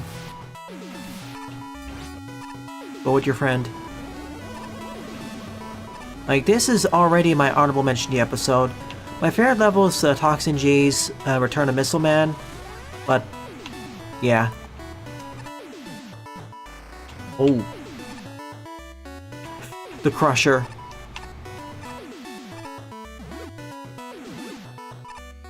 One block off screen for the win.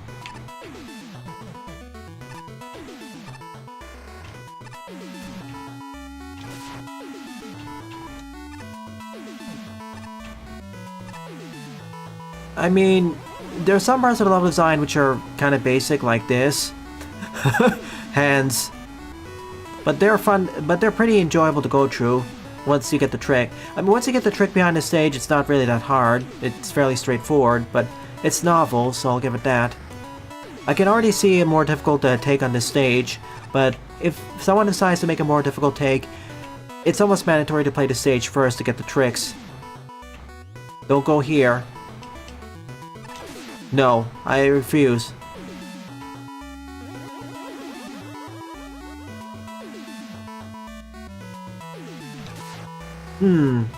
Go up. Hi. Can I go downstairs, please? Yeah, thank you.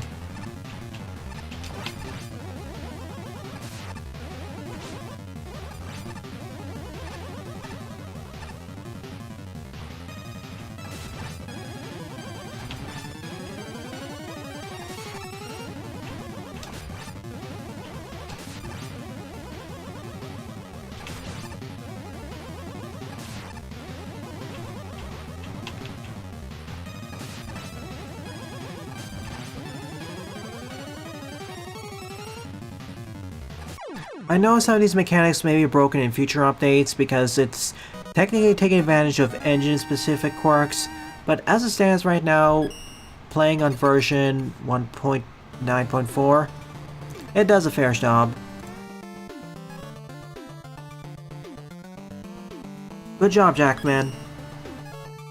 I understand why I got the negative score, because if you don't get the trick with that screen, you'll be stuck.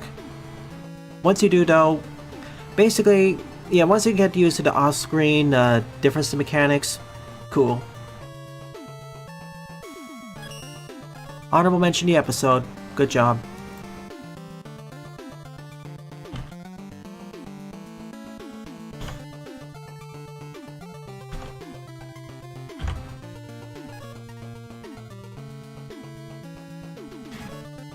I don't know if it'd be gold or silver, but I would like to see another stage build off the mechanics established here. This can be the tutorial / level 1, the next thing could be level 2.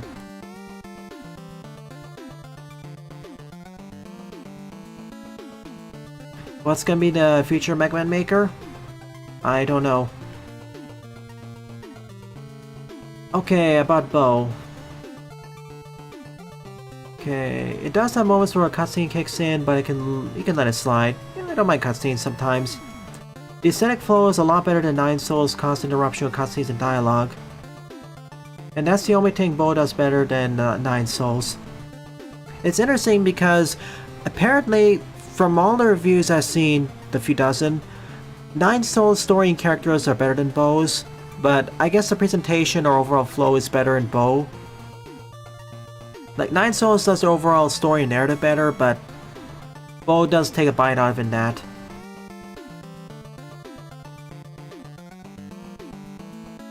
Okay, not as strong as the music. Oh, you can't recall any of Bow's tracks you're not actively playing the game.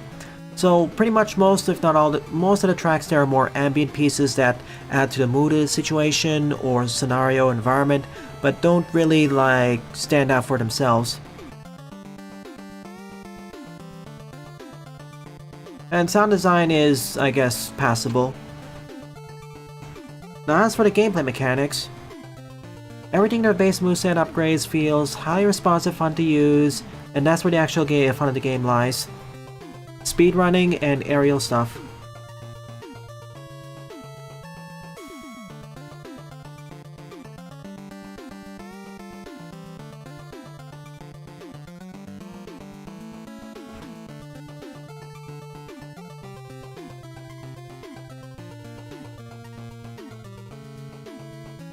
See you later, iMovie. We'll see you tomorrow.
Ah, Daydam. Thank you. Let's see. I'm gonna take a short pause after the stage.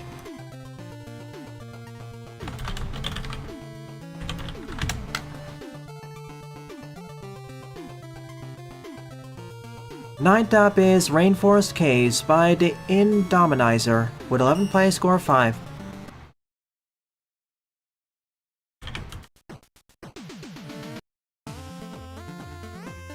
Then after that, I'll do the next stage, Queen Monica stage, and something else.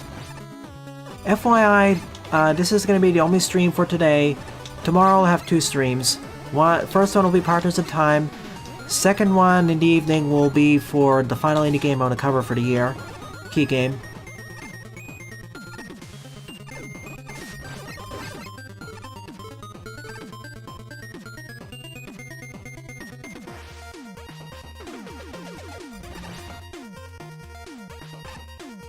Well, if we have time, we can do it. What do I think about Partners in Time so far? It's fun. The base difficulty is turning out to be harder than Superstar Saga, and I get why, but it's still enjoyable. Like, a lot of the design decisions of Partners in Time feel like Alpha Dream was trying to figure out how to iterate on the ideas expressed in Superstar Saga, and they didn't want to repeat a Superstar Saga's mechanics. They wanted to build something on top of them. So we ended up with basically 4 button presses being basically controlling 4 characters in combat.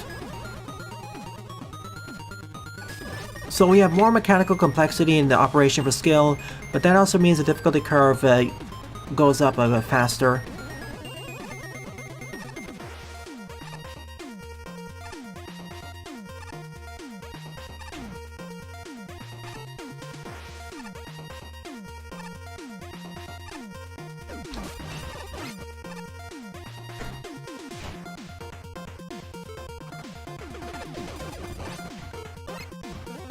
Like, I don't mind the increase in minimum requirement of skill because they give plenty of mushrooms and other healing consumables.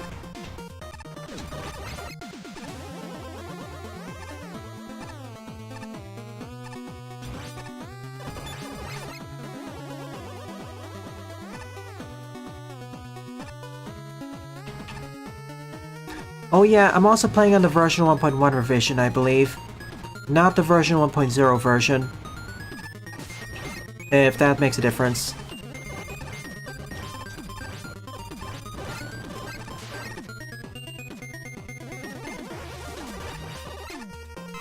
And if you're wondering what the main difference between version 1.1 and version 1.0 is, version 1.1 basically sped up the entire game in the sense that all the bosses and enemies have lower amounts of HP, but their stats are increased to compensate. So everything falls in combat quicker. So everything dies quicker, but that also includes you.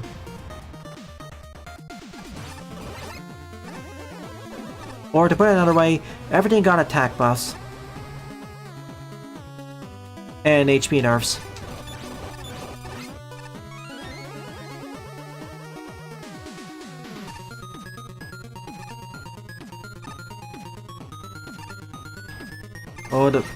And my apologies for how much I screwed up during the Wiggler encounter.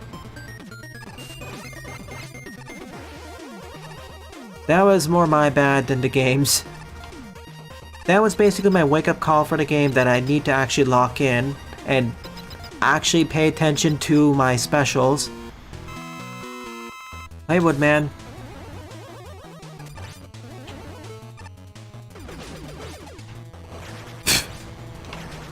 Bubbles deletes him.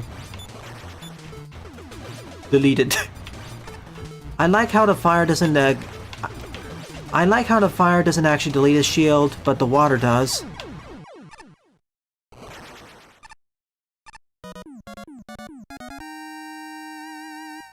No, the way I messed up was I kept misinputting the button prompts. Not so much I targeted the wrong areas.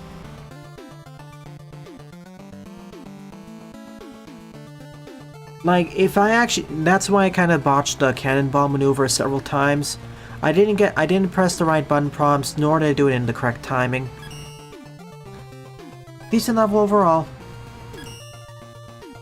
And hey, regardless of all the screw-ups I do, I'm still having fun. That's the one thing I've become much more cognizant of, or maybe not much more, but more cognizant of / aware of this year. Of how important it is for games to still feel fun even if you suck at them or keep screwing up at them.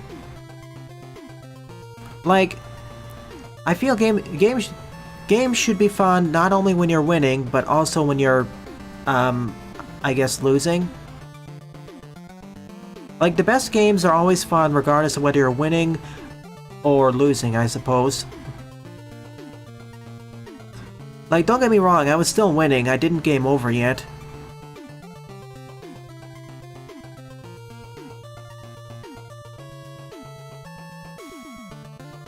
Yeah, failing would be a better word. Like, to rephrase it, the best games are fun regardless of whether you're winning or quote-unquote failing. Or not winning as conclusively. They don't necessarily have to be the same amount of fun, but it shouldn't be you shouldn't really reach the situation where losing is completely unfun. Well, at least for the best games. Thank you, Monica.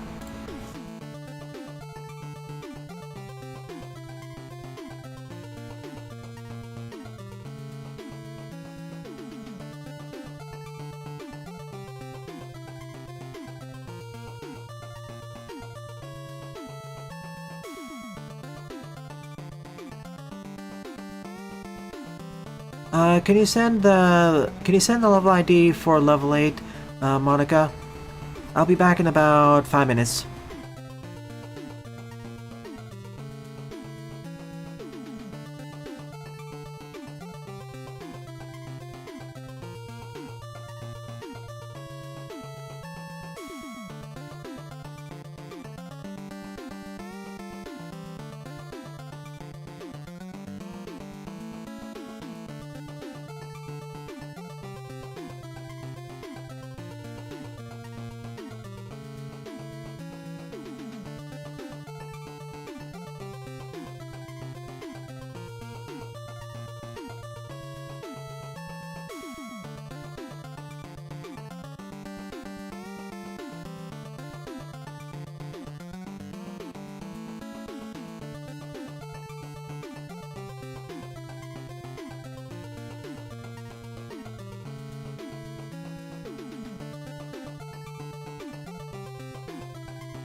And I'm just about back.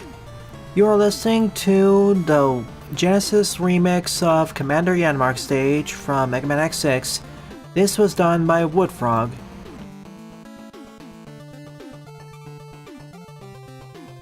Give me a moment to get the NSF replacement and we shall continue.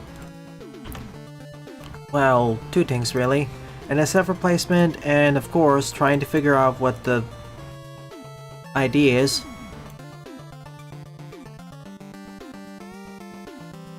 Hopefully it's from Queen Monica's, well, from the same account. If not, well, it shouldn't be too hard to find. Found it.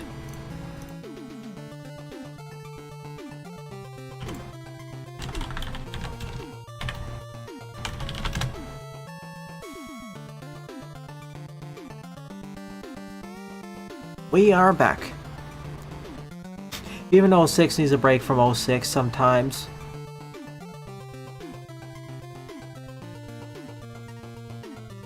You know, if I'm gonna follow through with the scrap posting and what every YouTube channel seems to play, I'm gonna eventually play Project 06.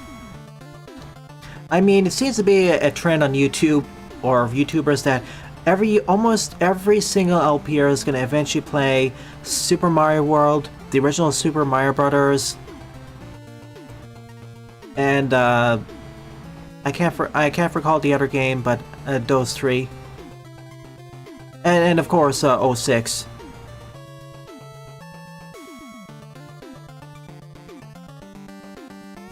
For any Sonic tuber, 06 is pretty much a guarantee. For those who are in the general LPing audience, it's SM World and the original Super Mario Brothers. Let's see, but every complaint about level design holds up with what everyone says. It needs better polishing to flow better with itself, and the ending probably needs to be tuned down a bit.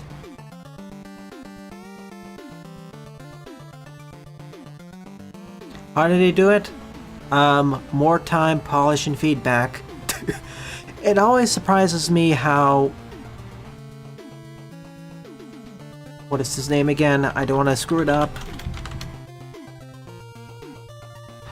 I'm really surprised how Chaos X did such a phenomenal job, mostly working in their lonesome.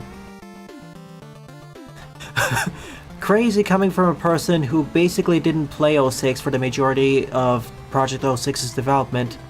They just used YouTube videos and other reference material. Interesting you say that, Jaden. I'll be looking forward to that. Anyways, before I break out into another TED Talk, Tent Top is a stage based on Fetch the Ferret by Raccoon, 6th place, score of 2. Oh boy, I know I've been delaying and not responding, so I'll just say it here. I recall Fetch, originally way back in 2022 I was thinking of doing a demo showcase of it for Sage, but plans fell through due to delays and various other demos and videos I had to cover. I know it's done in Christmas Sage as well, but I had other Christmas Sage demos I wanted to cover. And the other reason why I'm a bit hesitant to cover the demo is because, well, the game's fully released now. So, if I'm going to cover Fetch, it's either going to be a sampler of the entire game, a let's try of the full game, or a playthrough of the full game itself.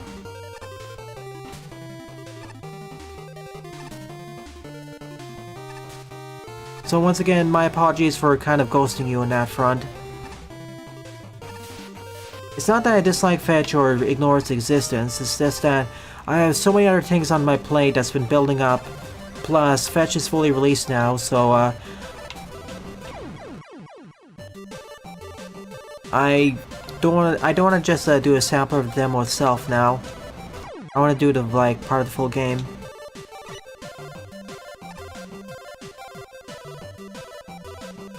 Wait up, go!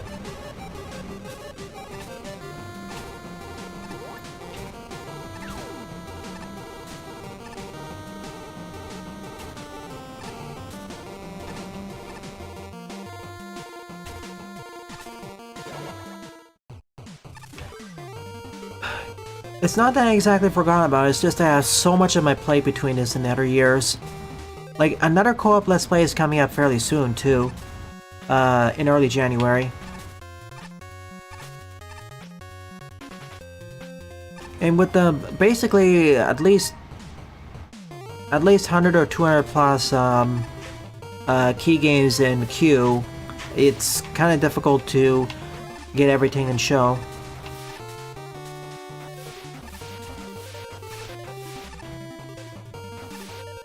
Hey, he's not obese, he's big boned.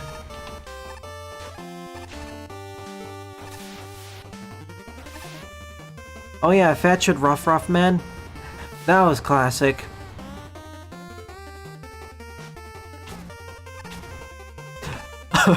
A parody of game shows that was both sillier and more serious than other game shows with how the points system worked. Fetch.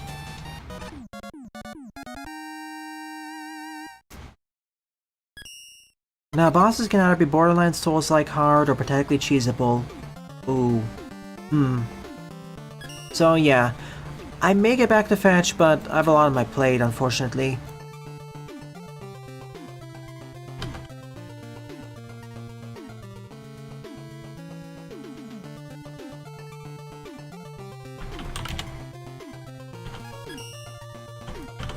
That was kind of a basic stage, so eh. Anyways, this has an NSF replacement. Next up is Protoman Adventures Season 6, Episode 8 by Queen Monica. 22 plays, score of 1. NSF replacement ahead.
Need help with the bird.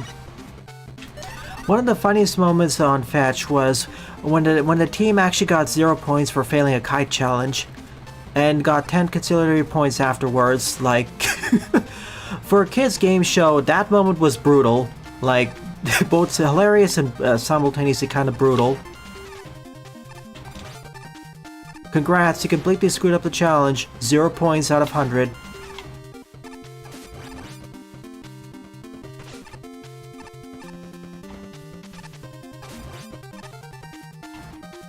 Come back here, birdie. Oh, shoot. This is gonna be a problem. Alright, let's use weapons this time. I try avoiding using weapons first time around, but it seems like I'll have to use it. Use man's to go.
Oh, shoot.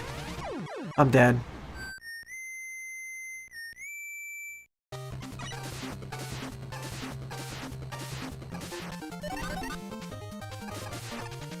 This is gonna take a few attempts.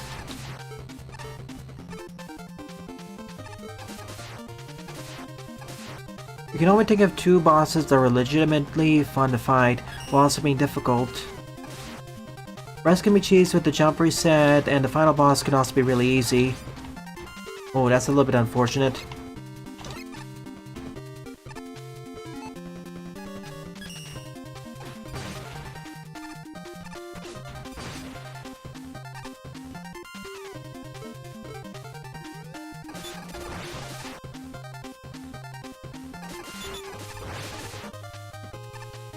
Yeah, as silly as Fetch could be, they actually parody the game shows in sometimes fairly brutal ways. Like, they still got 10 conciliatory points in that challenge, but yeah. That was surprising due to how abrupt it was. It was also really difficult to get a max score. Like 100 out of 100.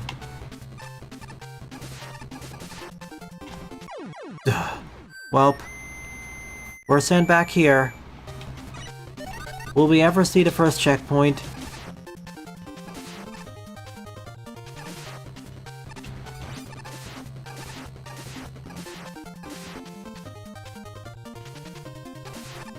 If you're Jackman, then yes, I quite enjoyed your level, Chris.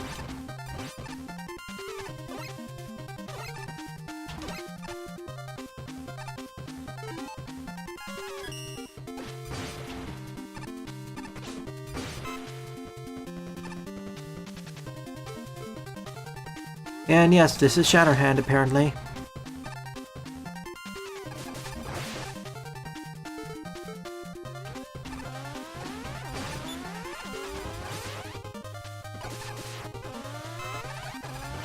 Please be a checkpoint somewhere soon.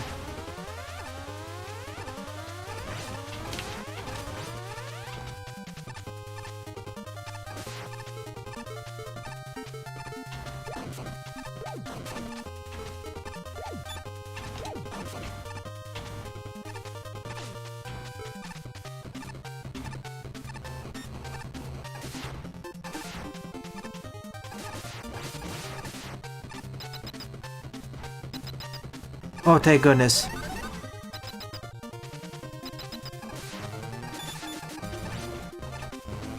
We got out of the blackout basement. I escaped from the blackout basement area.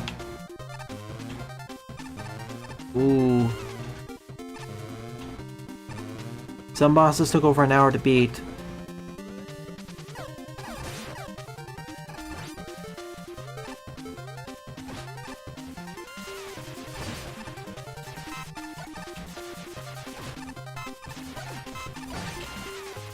Let me out, let me out, let me up.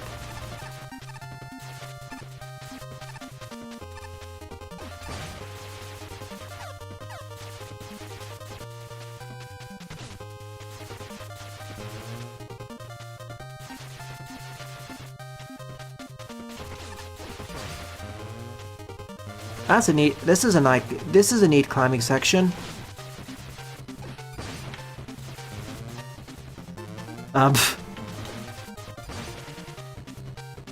This looks unintentionally a little bit goofy with the black bars. I get what it's doing, but that's not how light works. Ow. Okay, that's kind of rude.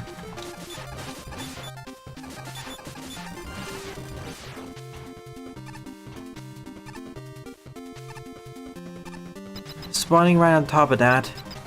Well, at least the checkpoint was right before, so it's not too bad.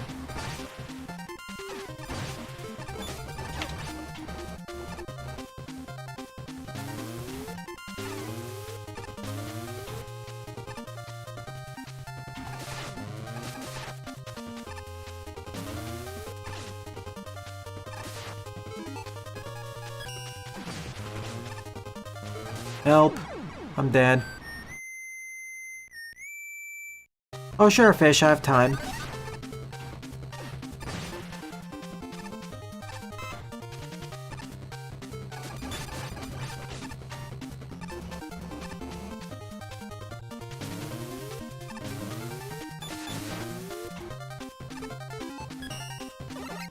No, I'm dead. I need to use my aiming weapons down.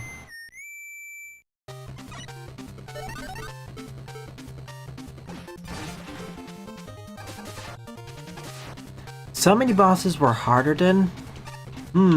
interesting.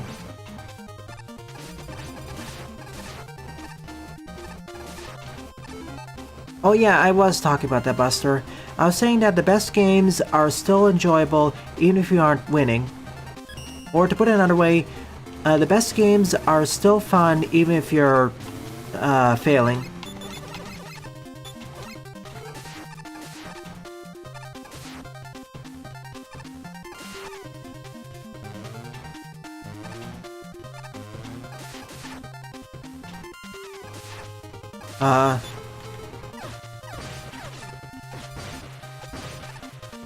I didn't trust the ground.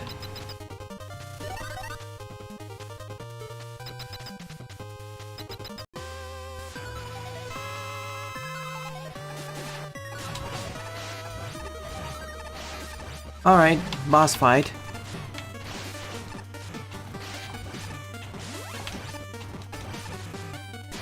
Oh boy.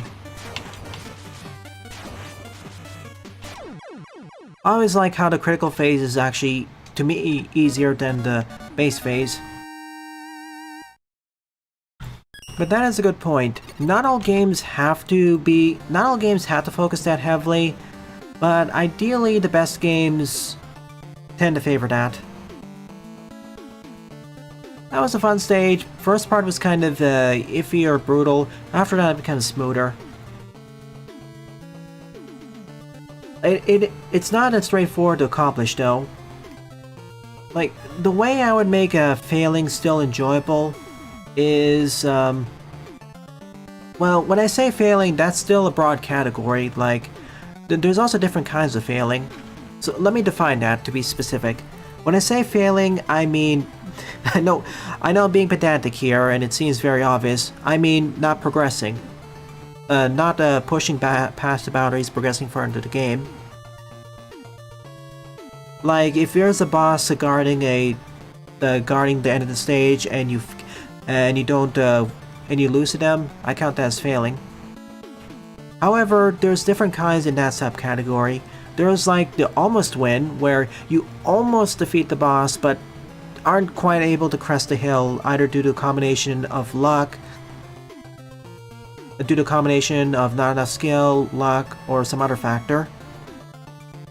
Versus something like a complete fail, like you go to the boss and are completely, absolutely trounced by them. When I say boss, you can also substitute that with a platforming challenge, story challenge, or whatever. Basically some sort of hurdle you have to cross.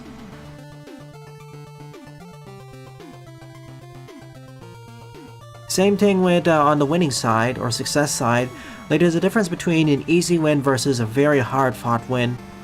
One feels a lot more satisfying than the other, or is supposed to be. The way I would make the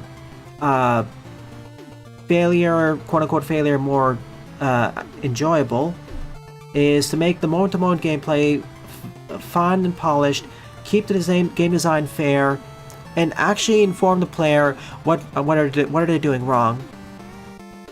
In the ideal scenarios, you don't want players to feel like their death came out of nowhere and is random. You want to make it feel like the players failed because it was due to their lack of skill, or they came in unprepared. There are merits about having some RNG to tweak up the experience or random LOL stuff, but ideally you want to reduce those or make it clear to the player in advance that, hey, be prepared for these situations.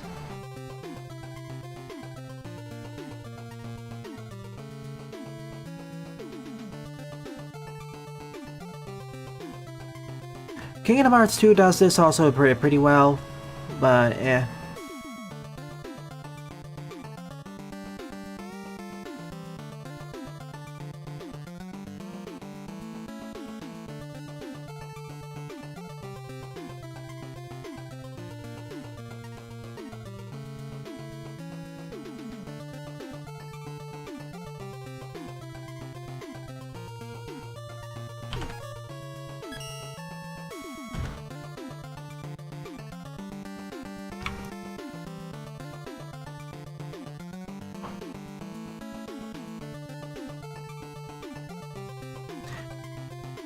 Kingdom Hearts 2, see, it's a balance between, it's a combination of a skill and going in prepared.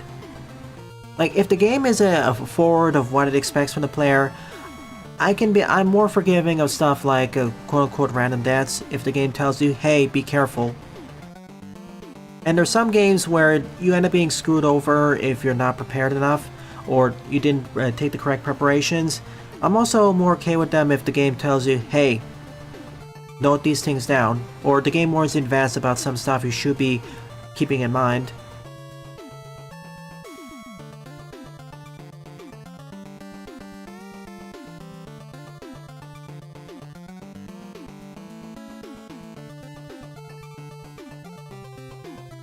And don't get me wrong, this is also tied with the fact that not all games are built for everyone. Some games expect a certain skill floor that some too many players won't be able to crest.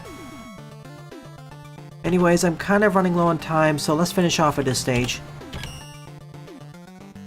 So the 12th and final level of the stream is MST2 Sheepman's Bombastic Thunder Fleece Factory by Fish on a Stick. 24 plays, score 3.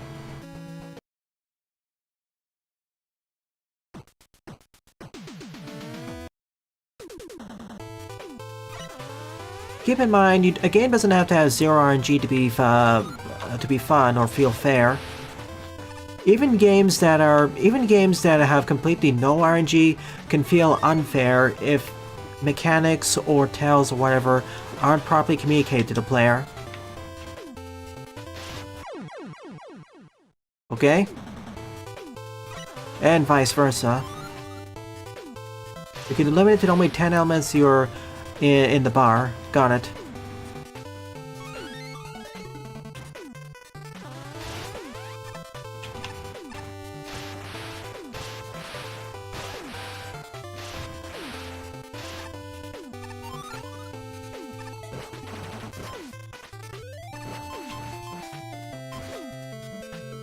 Key activated.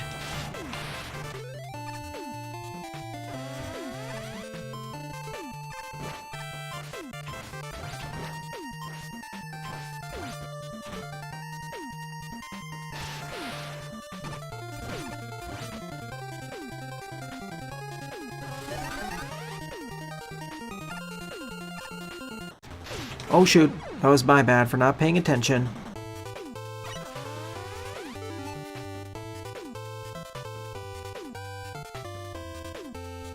I don't know that, Jaden. I will say that I don't think M was exactly hard carried by everyone else. I'm gonna ask you this question. In Bow, was Dr. M the only level designer?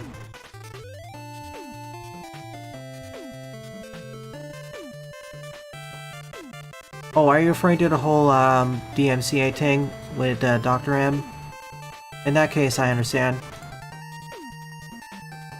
Thank you, Sunflower. The reason why I'm asking the number of level designers is because level design is a team effort. And also just because someone didn't or was competent in one game doesn't necessarily mean they'll be competent in the next one. I should have just kept going there.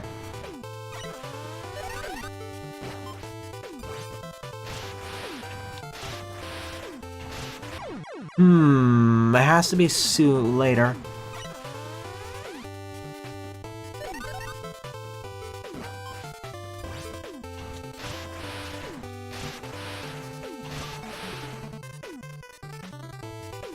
It's timing.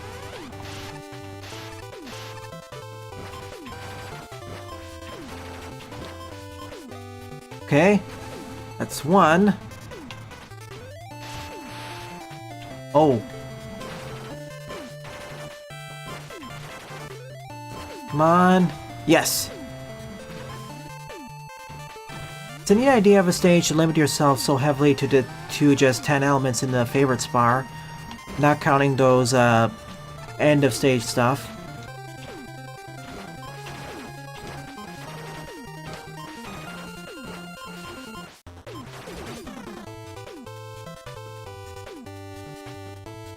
I was just waiting in case there was a trick. I want to comment on Jaden's point in a moment, but first, let's see, what is my alleyway? Got it. Whole week where you restrict the creators like that. That is a neat idea to force proper gimmick usage. As for most of the stages I play in these streams, one of the main issues is that the stage elements aren't really explored enough. By limiting yourself to just 10 elements on the favorite spar, it does force you to elaborate on stuff. Woof. Now this may be a little bit troublesome to accomplish. Oh gosh.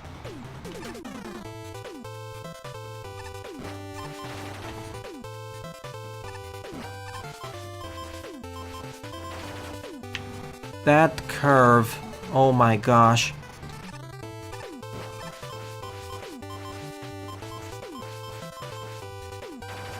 I was holding down. Should have.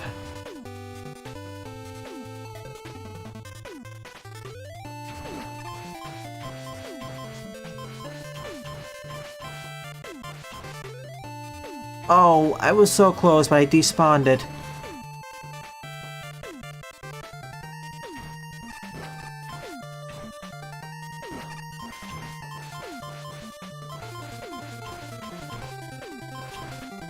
Got it! Tricky, but just need to take my time.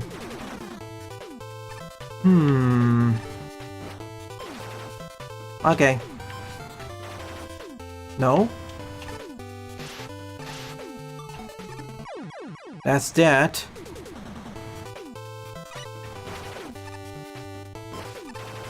What am I missing?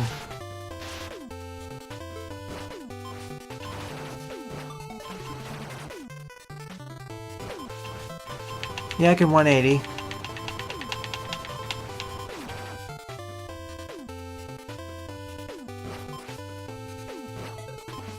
See, I need to be able to pull that somehow, but I don't have a magnet.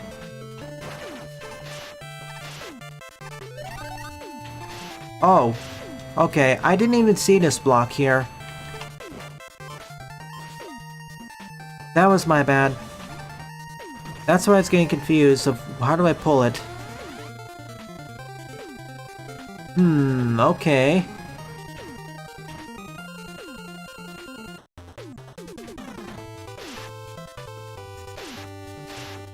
Okay.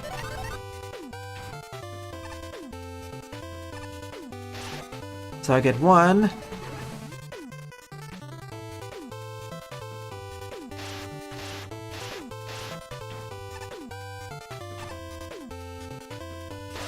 Pretty clever stage, I gotta say. Honestly, I want to mark this as being the other honorable mention of this stream, due to how well it uses its mechanics. Let's see, pulling the Galf.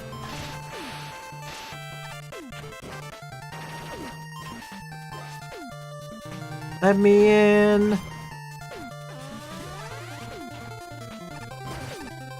And the race is on.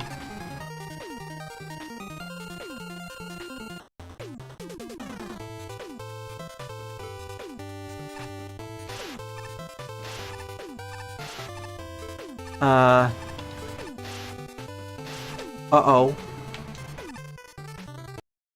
Cool setups, and you do need to use a brain for the puzzles, yeah. I just realized what the trick here was. Oh my gosh.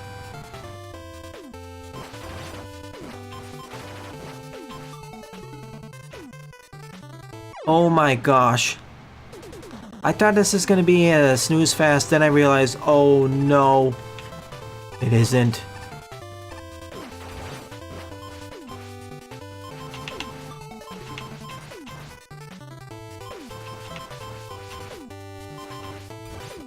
Whew.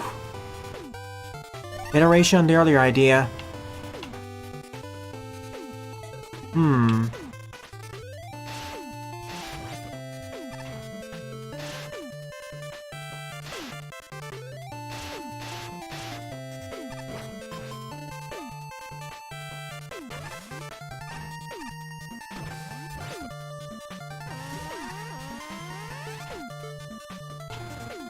Now for the hardest part, trust. Oh, okay, okay. And away we go. Wait. Gotta wait longer.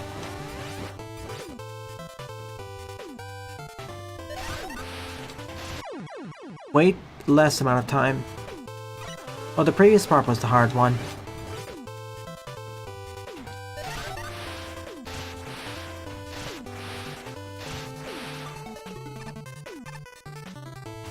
I was worried to go for twice as long, but this stage is...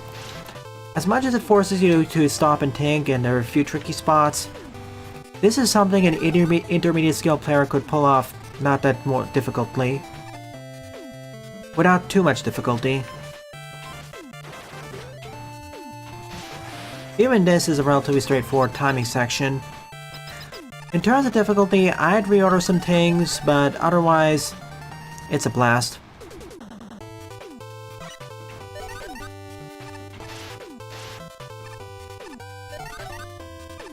What's behind this door? Smiley face.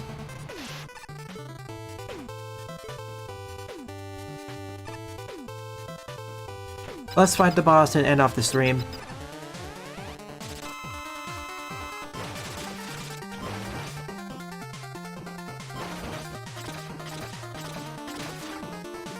Oh, wait.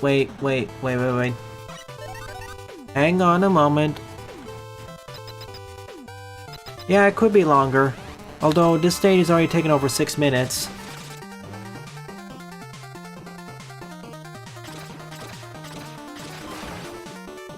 Squish.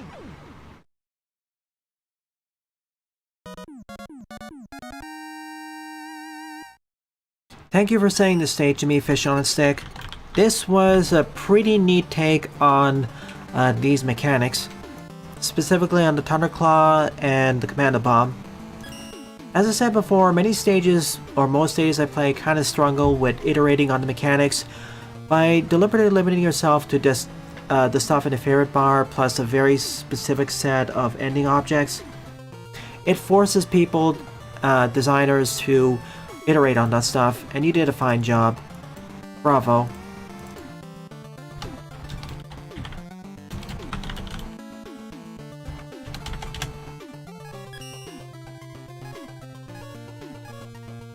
So overall, of the 12 levels I covered in today's morning stream,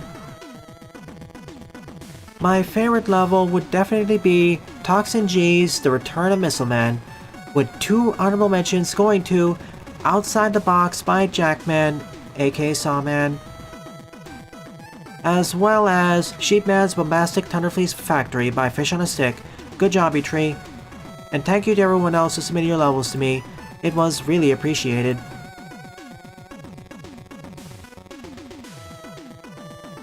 So I don't really have much time, oh darn. I'm gonna quickly thumb through some things so I can talk about art. More Anton bosses, fan bosses. Hopefully in the future we'll get modders. Same way we got Pizza Tower mod support. I'll go over Elrich stuff next one. Megazord and Mario Brothers. And last but not least, happy 37th anniversary to Mega Man, celebrating 37 years of everlasting peace.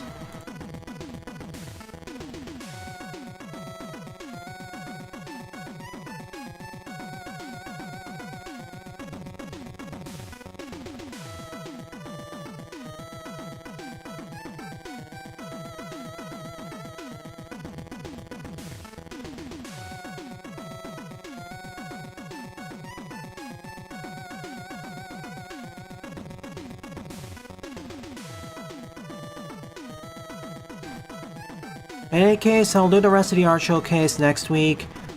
There's cool stuff. Sonic Tree is coming out, has come out already. Looking forward to that. So thanks for watching, everyone. I'll see you all Sunday morning for Partners in Time. In any case, if you enjoyed the stream or any other content on the channel, please rate, comment, favorite, and or subscribe. as they all help it out. Don't forget to follow me on X, Mastodon, and Blue Sky as well, and join my Discord server, as I regularly post updates there. Thank you very much for watching, and I hope to see you all later.